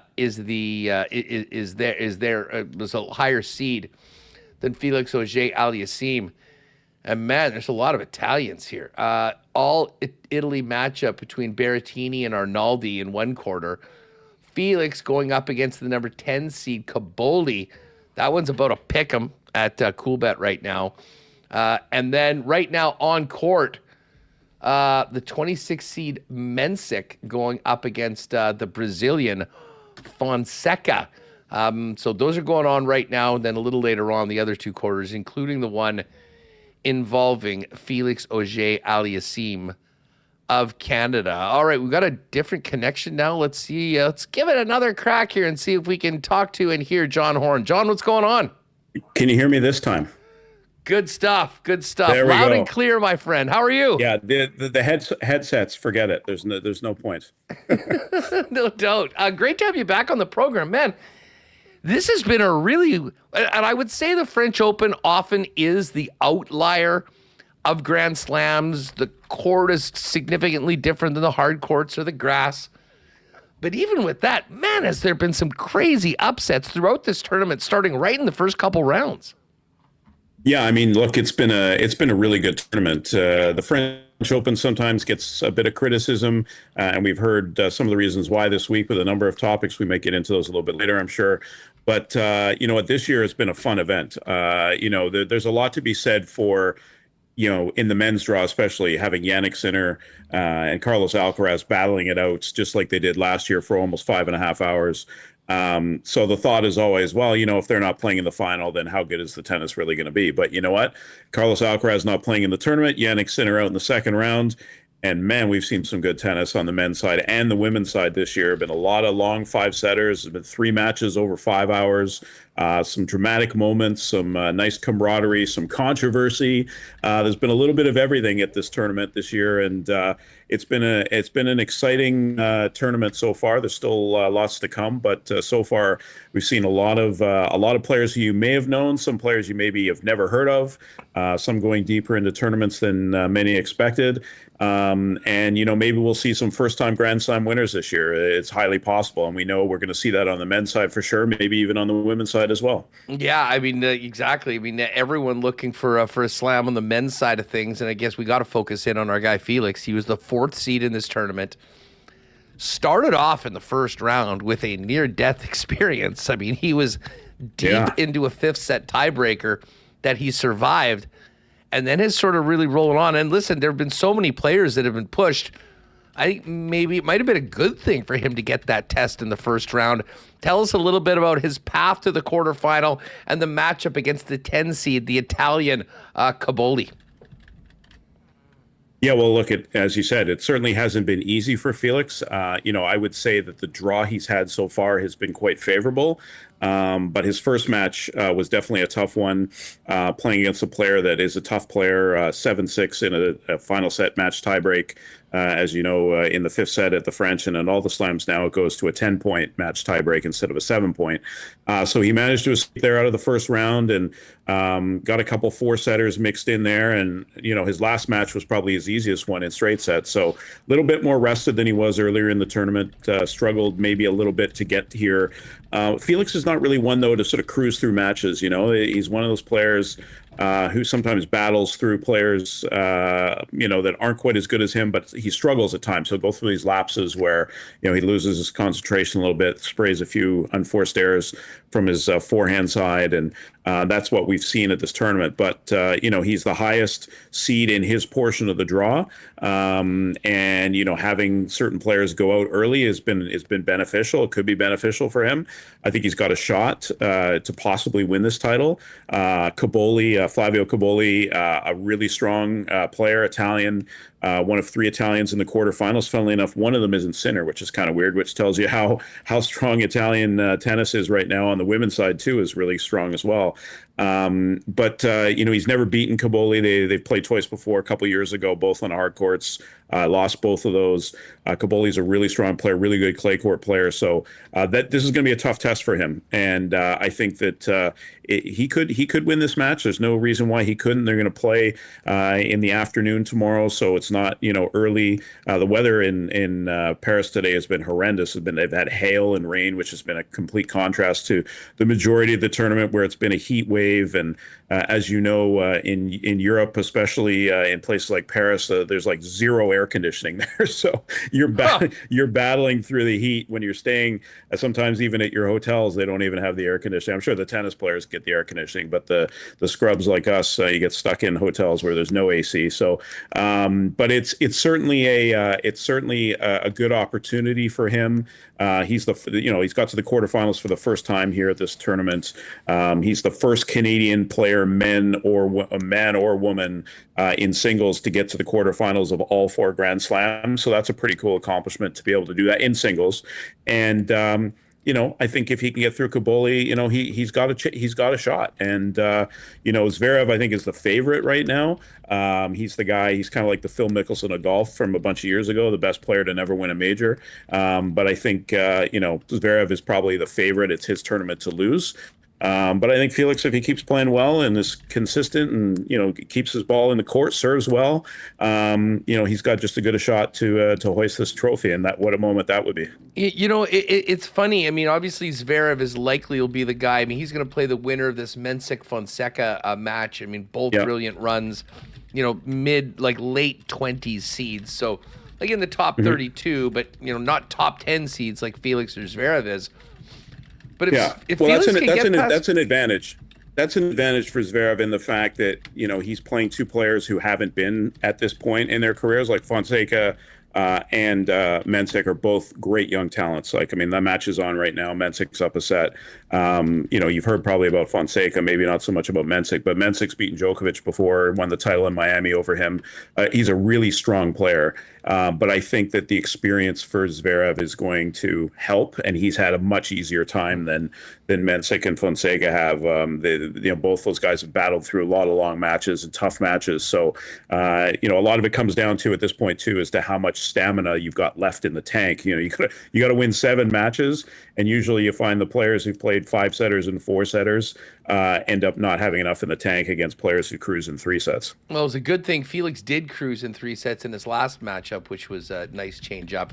So he's got the Italian Kaboli. And what the interesting thing is, if he wins, he'll be playing another Italian because it's 2 unseeded Italians. What is it about the Italians in and around the clay of Roland Garros?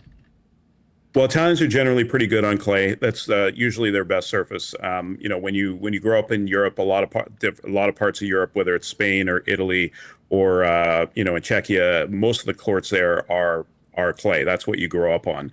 So the reason why they're so good on it is because they grow up on it. In Canada, you don't see as many clay courts, so it's usually hard court. Hard court is your best surface. If you're from Great Britain, you're Andy Murray, Jack Draper, you've played a lot on the grass. Some players don't play grass ever, like Casper Ruud's from Norway. He has no interest in playing on grass, and he basically rolls in for the Wimbledon, wins a couple matches, takes a paycheck, and he goes home. He doesn't play any lead-up events. He has no interest in grass because he's never played on it.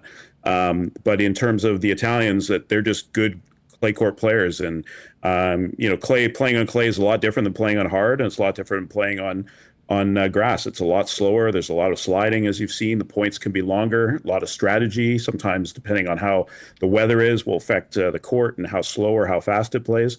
So, they've always been good. And Berrettini, look, here's a guy who's been injured a lot over the last number of years. He got to a Wimbledon final a few years ago, you may remember. Is known as the heartthrob on the men's tour, by the way, for his looks. Very similar to yours, I would say. He's a hunk. He's a hunk. And his fellow Italian, also named Matteo Arnaldi, he's a pretty good player too.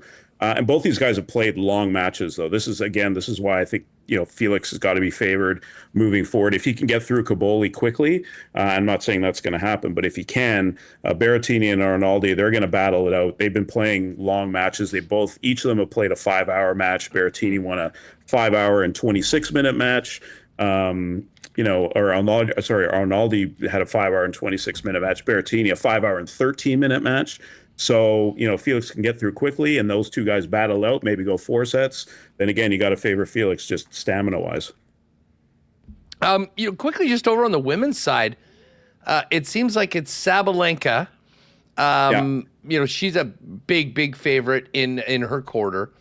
Kalinskaya's had a nice season. We'll probably see there. But the other side, Kostyuk and Mira Andreeva, very intriguing young stars that are around, but it seems like it's everyone against Sabalenka, and it would be probably an upset if she lost to any of the players still in the draw. Yeah, I mean, look, anytime Sabalenka's in a tournament, she's going to be the favorite. I mean, she's clearly the favorite. I mean, I thought that Swiatek was going to be she was my pick to possibly win it. I know she hasn't played great this year, but she's won this title a number of times, so that's why I liked her chances. But she bowed out. So once you start getting past sort of usually one other player, then you start going, well, it's Sabalenka's tournament to lose, and she's a dominant player. I mean, she rarely loses sets. She's got a good all-around game. She moves well, serves huge. As long as she's mentally in the match, which she usually is these days, it's going to be really hard to beat her. But the one player that you just mentioned was Marta Kostyuk, the Ukrainian. She's won 16 matches in a row on clay, won a couple tournaments leading in. She just beat her fellow Ukrainian Alina Svitolina, who's had a great year this year. So she got a 3-set win over her compatriot there. So don't count out Kostyuk. She hasn't been in a situation like this before, a semifinal of a slam now. But I think she can do some damage. She played Sabalenka earlier this year in Brisbane, I believe, lost to her, I think in straight sets, but pretty close, tight match. That was on hard courts too. So don't count Kostyuk out, but you're right. I mean, Sabalenka, she's definitely the dominant force in the sport right now, and she's going to be tough to beat. Hey, before we go, John, speaking of women's tennis, I got an alert on my phone yesterday. No. From the CBC, and it's like breaking news. I'm like, oh, what's going on? Serena Williams to return to professional tennis at the age of 44. Watching a little bit last night, I guess she's going to be playing in a doubles event, but what do we know about this comeback? And might we ever see her playing singles and challenging the top players in the Grand Slams again? Well, I'm glad you got an alert from CBC and you didn't read it off of Twitter or X, because most people would probably think that maybe that was a fake account, right? There's a lot of fake stuff. I mean, along with the Maple Leafs new head coach apparently being brought in this weekend, which was a fake account too. It sounds like, yeah. I mean, look, this is I won't say it's surprising. It's been talked about for quite a bit now. She hasn't said that she's going to be returning, but the one thing I always tell everybody when we talk about, are you surprised that Serena's coming back? And my answer is it should be yes, but it's really no, because she's never really officially retired. She never filed retirement papers. She never said, this is my last match I'm ever going to play. From the time 4 years ago when she played her last match at the U.S. Open, she just disappeared and had another child, and then suddenly well, maybe she's going to come back, and she never said she was never going to play again. She sort of downplayed it a little bit, but in her mind I think her plan was always to come back. I don't know what the exact plan is or was for her, why she is coming back. There's been a lot of speculation that she wants to try and win one more Grand Slam and match Margaret Court's Grand Slam title of 24. She's got 23. There's a lot of talk that she's coming back because Venus Williams wants to retire, and she hasn't retired yet either, and they want to play doubles one more time at the U.S. Open together, and then Venus is going to retire. There's been talk that she wants to play up until the Olympics in 2028 and retire in Los Angeles. So there's lots of speculation as to what exactly is going on here. I mean, I do find it a bit odd in the fact that she's 44. She hasn't played for a long period of time. The tour is super strong right now. I haven't seen her play. I haven't seen her practice other than a little bit of video. So I don't know how strong she's going to be, how fit she's going to be. I know she's lost a lot of weight, and I know she's gained a lot of strength as well. So we'll have to wait and see. But the fact she gets to play with Victoria Mboko, the Canadian, is kind of cool. So Mboko gets to play the first match with Serena in doubles. They're playing at the Queen's Club in London, which is a grass court tournament, very small, intimate setting, a very old tournament that's been around for ages.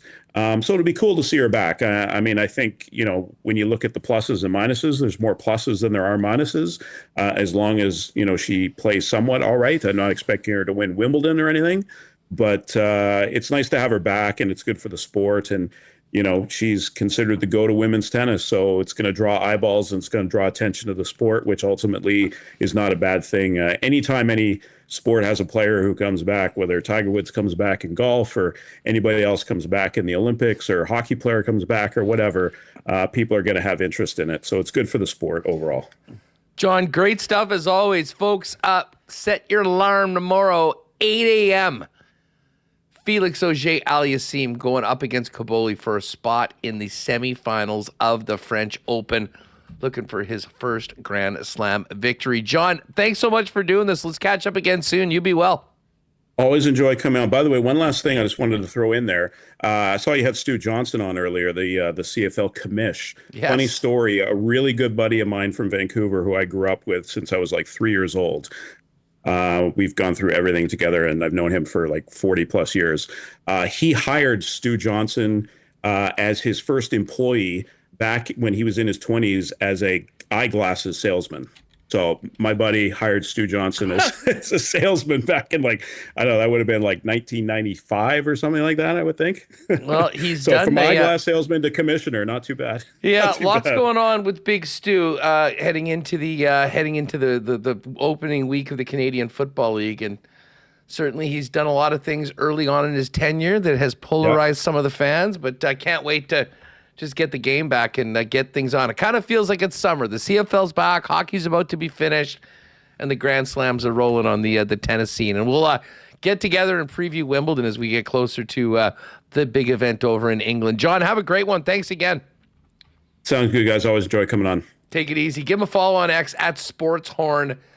There is our pal John Horn all over the tennis scene, and also working with, basically the who's who of the international media when it comes to the world of tennis. Listen, Remo, we got to get to Cool Bet lines and do our picks. But what do you think about throwing up the getting people to enter for the Boston Pizza Prize today as we get ready for the World Cup? Yeah, I'm turning it on. I know Shane Payne has who narrowly missed winning. Oh, he was so close yesterday. He's pretty rattled in the chat. Says he might have plans later, so he wants me to open it now. So yeah, opening it now, but stick around because if you win, we need to get your email, phone number, that sort of thing. If you win, send us an email to winnipegsportstalk@gmail.com so we can pass that on to the BP folks. Shout out to Kurt, who won yesterday. He's set up, I think, picking up from BP Moray. But yes, exclamation mark MVP in the chat. And we've got a delicious MVP platter for our winner today. And we'll be doing that to get ready for the World Cup right through next week at the end of the shows here on Winnipeg Sports Talk. Hey, I got to thank our friends at Aikens Lake. My God, I just had an absolute dream few days. Got a chance to bring my brother out to Aikens Lake last week. We had an amazing time, caught a bunch of big fish, ate like kings, and really enjoyed everything that Aikens has to offer, including midsummer weather and all the amazing hospitality that people have come to know from the Terren family and the Aikens team. If you're thinking about an amazing fly-in fishing opportunity where you can be on the water in just a couple hours from the city of Winnipeg, including the flight, Aikens Lake is the spot. Find out more today on availability for the remainder of the 2026 fishing season online at aikenslake.com, as well as Aikens Lake on all your social channels. I have to thank our friends at Breezy Bend for their great support of WST. Cannot wait to get back out and get a few rounds in now that it's nice outside. Of course, our Breezy Bend golf reports will be around the Memorial Tournament this week. We'll touch on that tomorrow in the Cool Bet lines for sure. But if you are thinking about a long-term home for you and your golf, and you and your family at one of Winnipeg's top private courses, Breezy Bend is the spot. Find out more today at breezybend.ca or give our pal Corey Johnson a call at 895-7205 for more information on Breezy Bend. All right, we will do the MVP platter draw, as well as Cool Bet lines and picks. But first up, let's give a big cheers. It's beautiful outside. It's a great day for a beer. How about a cold one from Winnipeg's favorite local brewery, Little Brown Jug? You train day in and day out, learning new techniques, approaching new concepts, and living out the thrill of achieving your goals.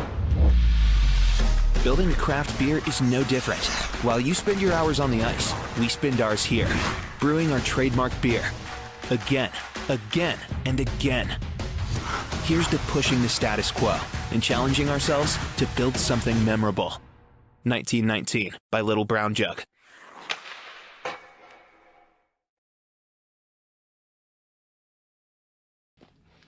All right, exclamation mark MVP in the chat. Let's get to the cool bet lines while we register a few more. I may as well start off with that tennis that we were just talking about.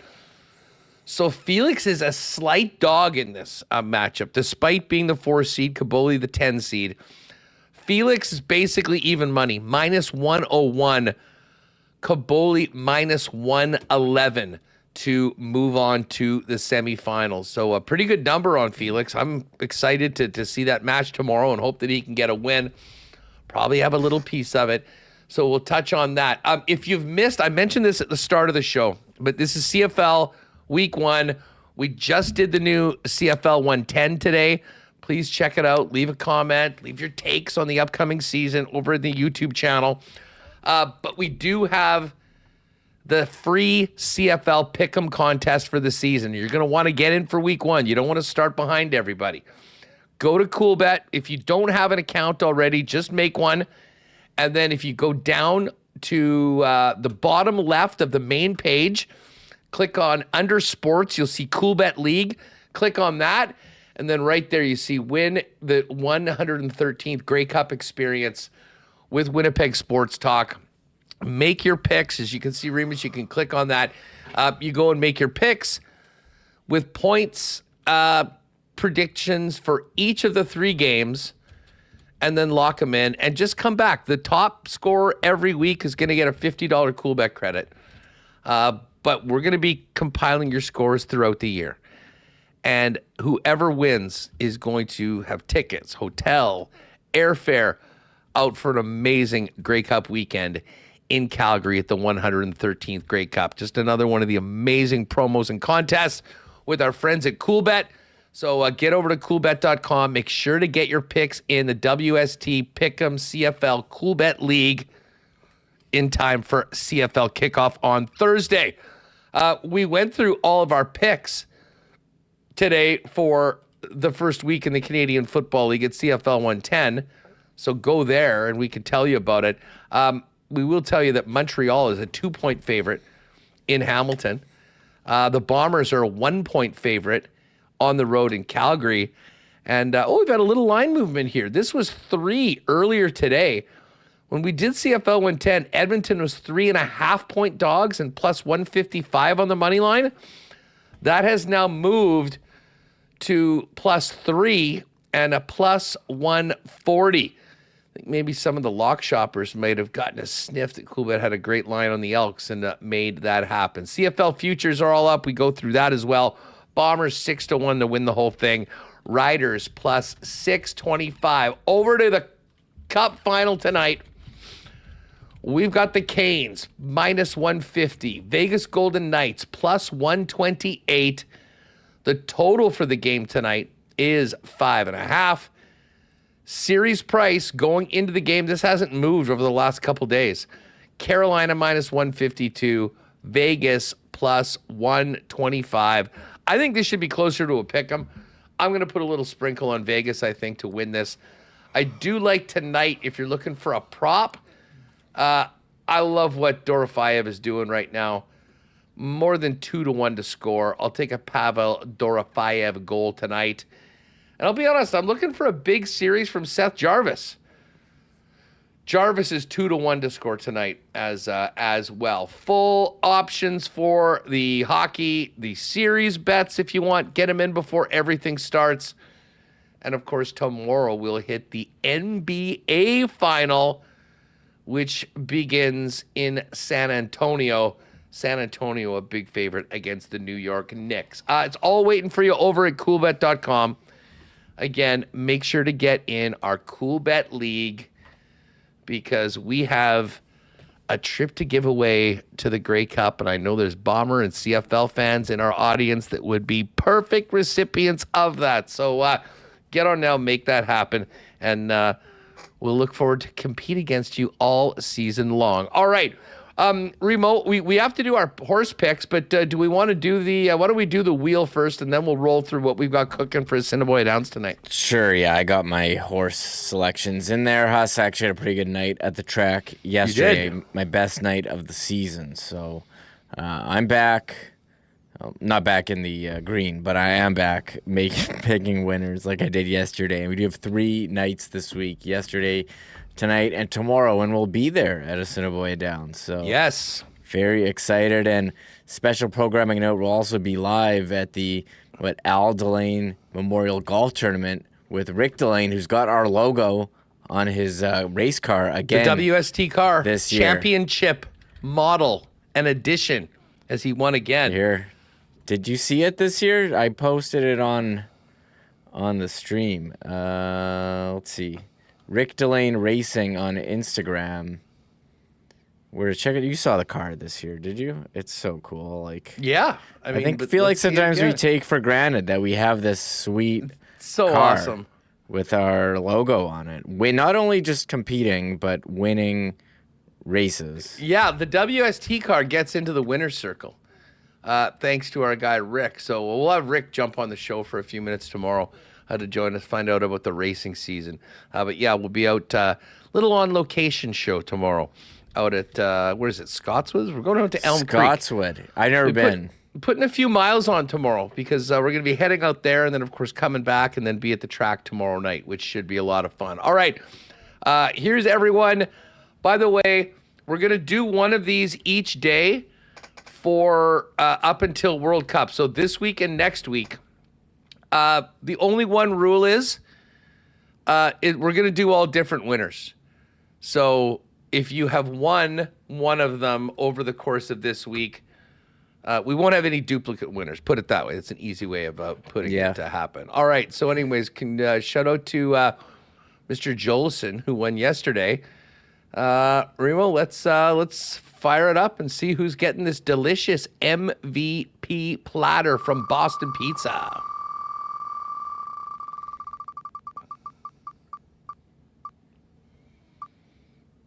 There he is. M. Sheldon, 5871. Nicely done. Just fire us an email, M. Sheldon, with your name, your email, your number, and we will pass that on to the Boston Pizza folks, and they'll send you an email just confirming where you want to pick it up. Again, Winnipeg Sports Talk at gmail.com. Congratulations, M. Sheldon.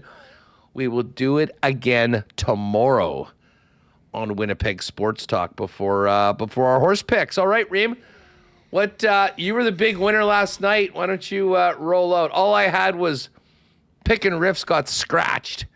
So I got a refund on my race 6 bet, but I'm locked and loaded for tonight. What do you have cooking? Yeah, my big winners. I bet $4 on a horse, and it paid like 27 or something. And then I hit another trifecta box. So I did okay, but it wasn't a huge winner like you did. Maybe that will be in the cards for me tonight as I follow on YouTube Assiniboia Downs while watching the Stanley Cup Final. I was doing it last night.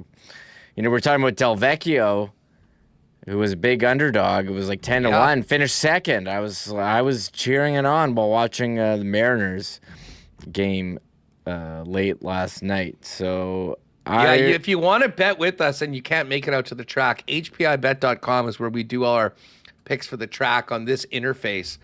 And, of course, Kirk Stretch and the boys have it all live for you over on YouTube throughout the festivities. But there's no better place than bringing your own toonie to the window, getting your ticket and seeing it live outdoors. Out at Assiniboia Downs. All right, what do you got for tonight?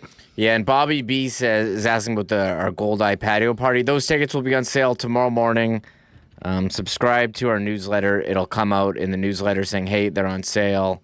And you can get them. It'll be $20. You'll have to meet us, pregame for the wristband. We'll announce it all tomorrow. But on the mailing list, subscribe there. And we'll send it out to everyone. Yes. So as of tomorrow, tickets on sale. June 30th. It's going to be an awesome day. It's a Tuesday. The next day is Canada Day.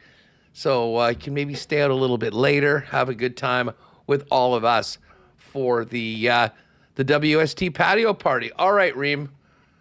Yes. Let's get these picks. Let's get these picks, and we got to get this show rolling. Race 2, horse 3 to win. Get My Drift.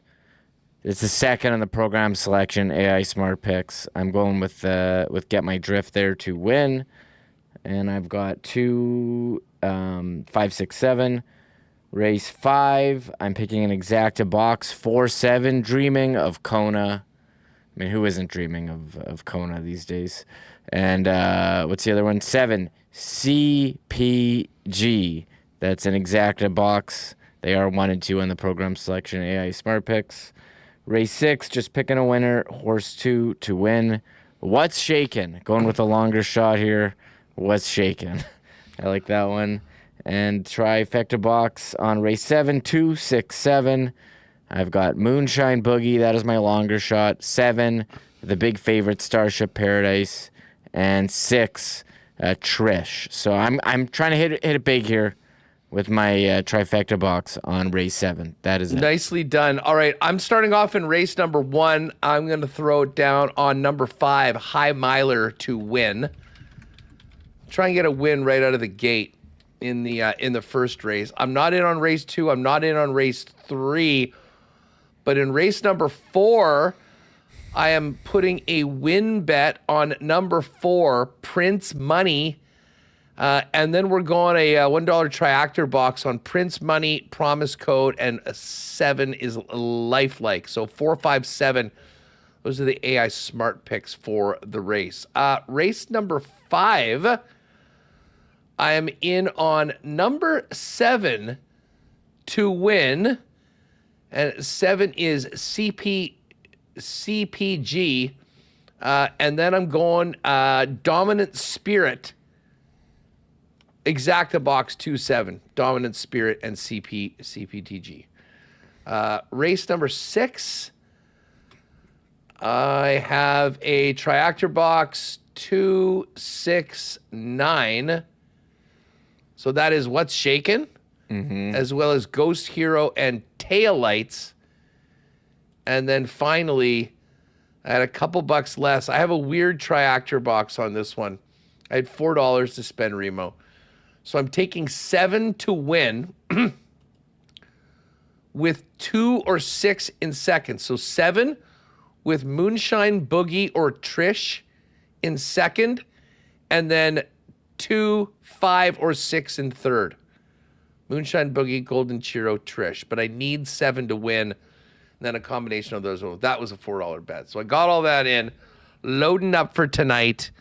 And then tomorrow we will be at the track. Looking forward to welcoming all of our guests up in that dining room for what should be an absolutely awesome evening of live racing and even more delicious food with that prime rib buffet. It should be a great day tomorrow, Reem, and I'm looking forward to getting out to the golf course too.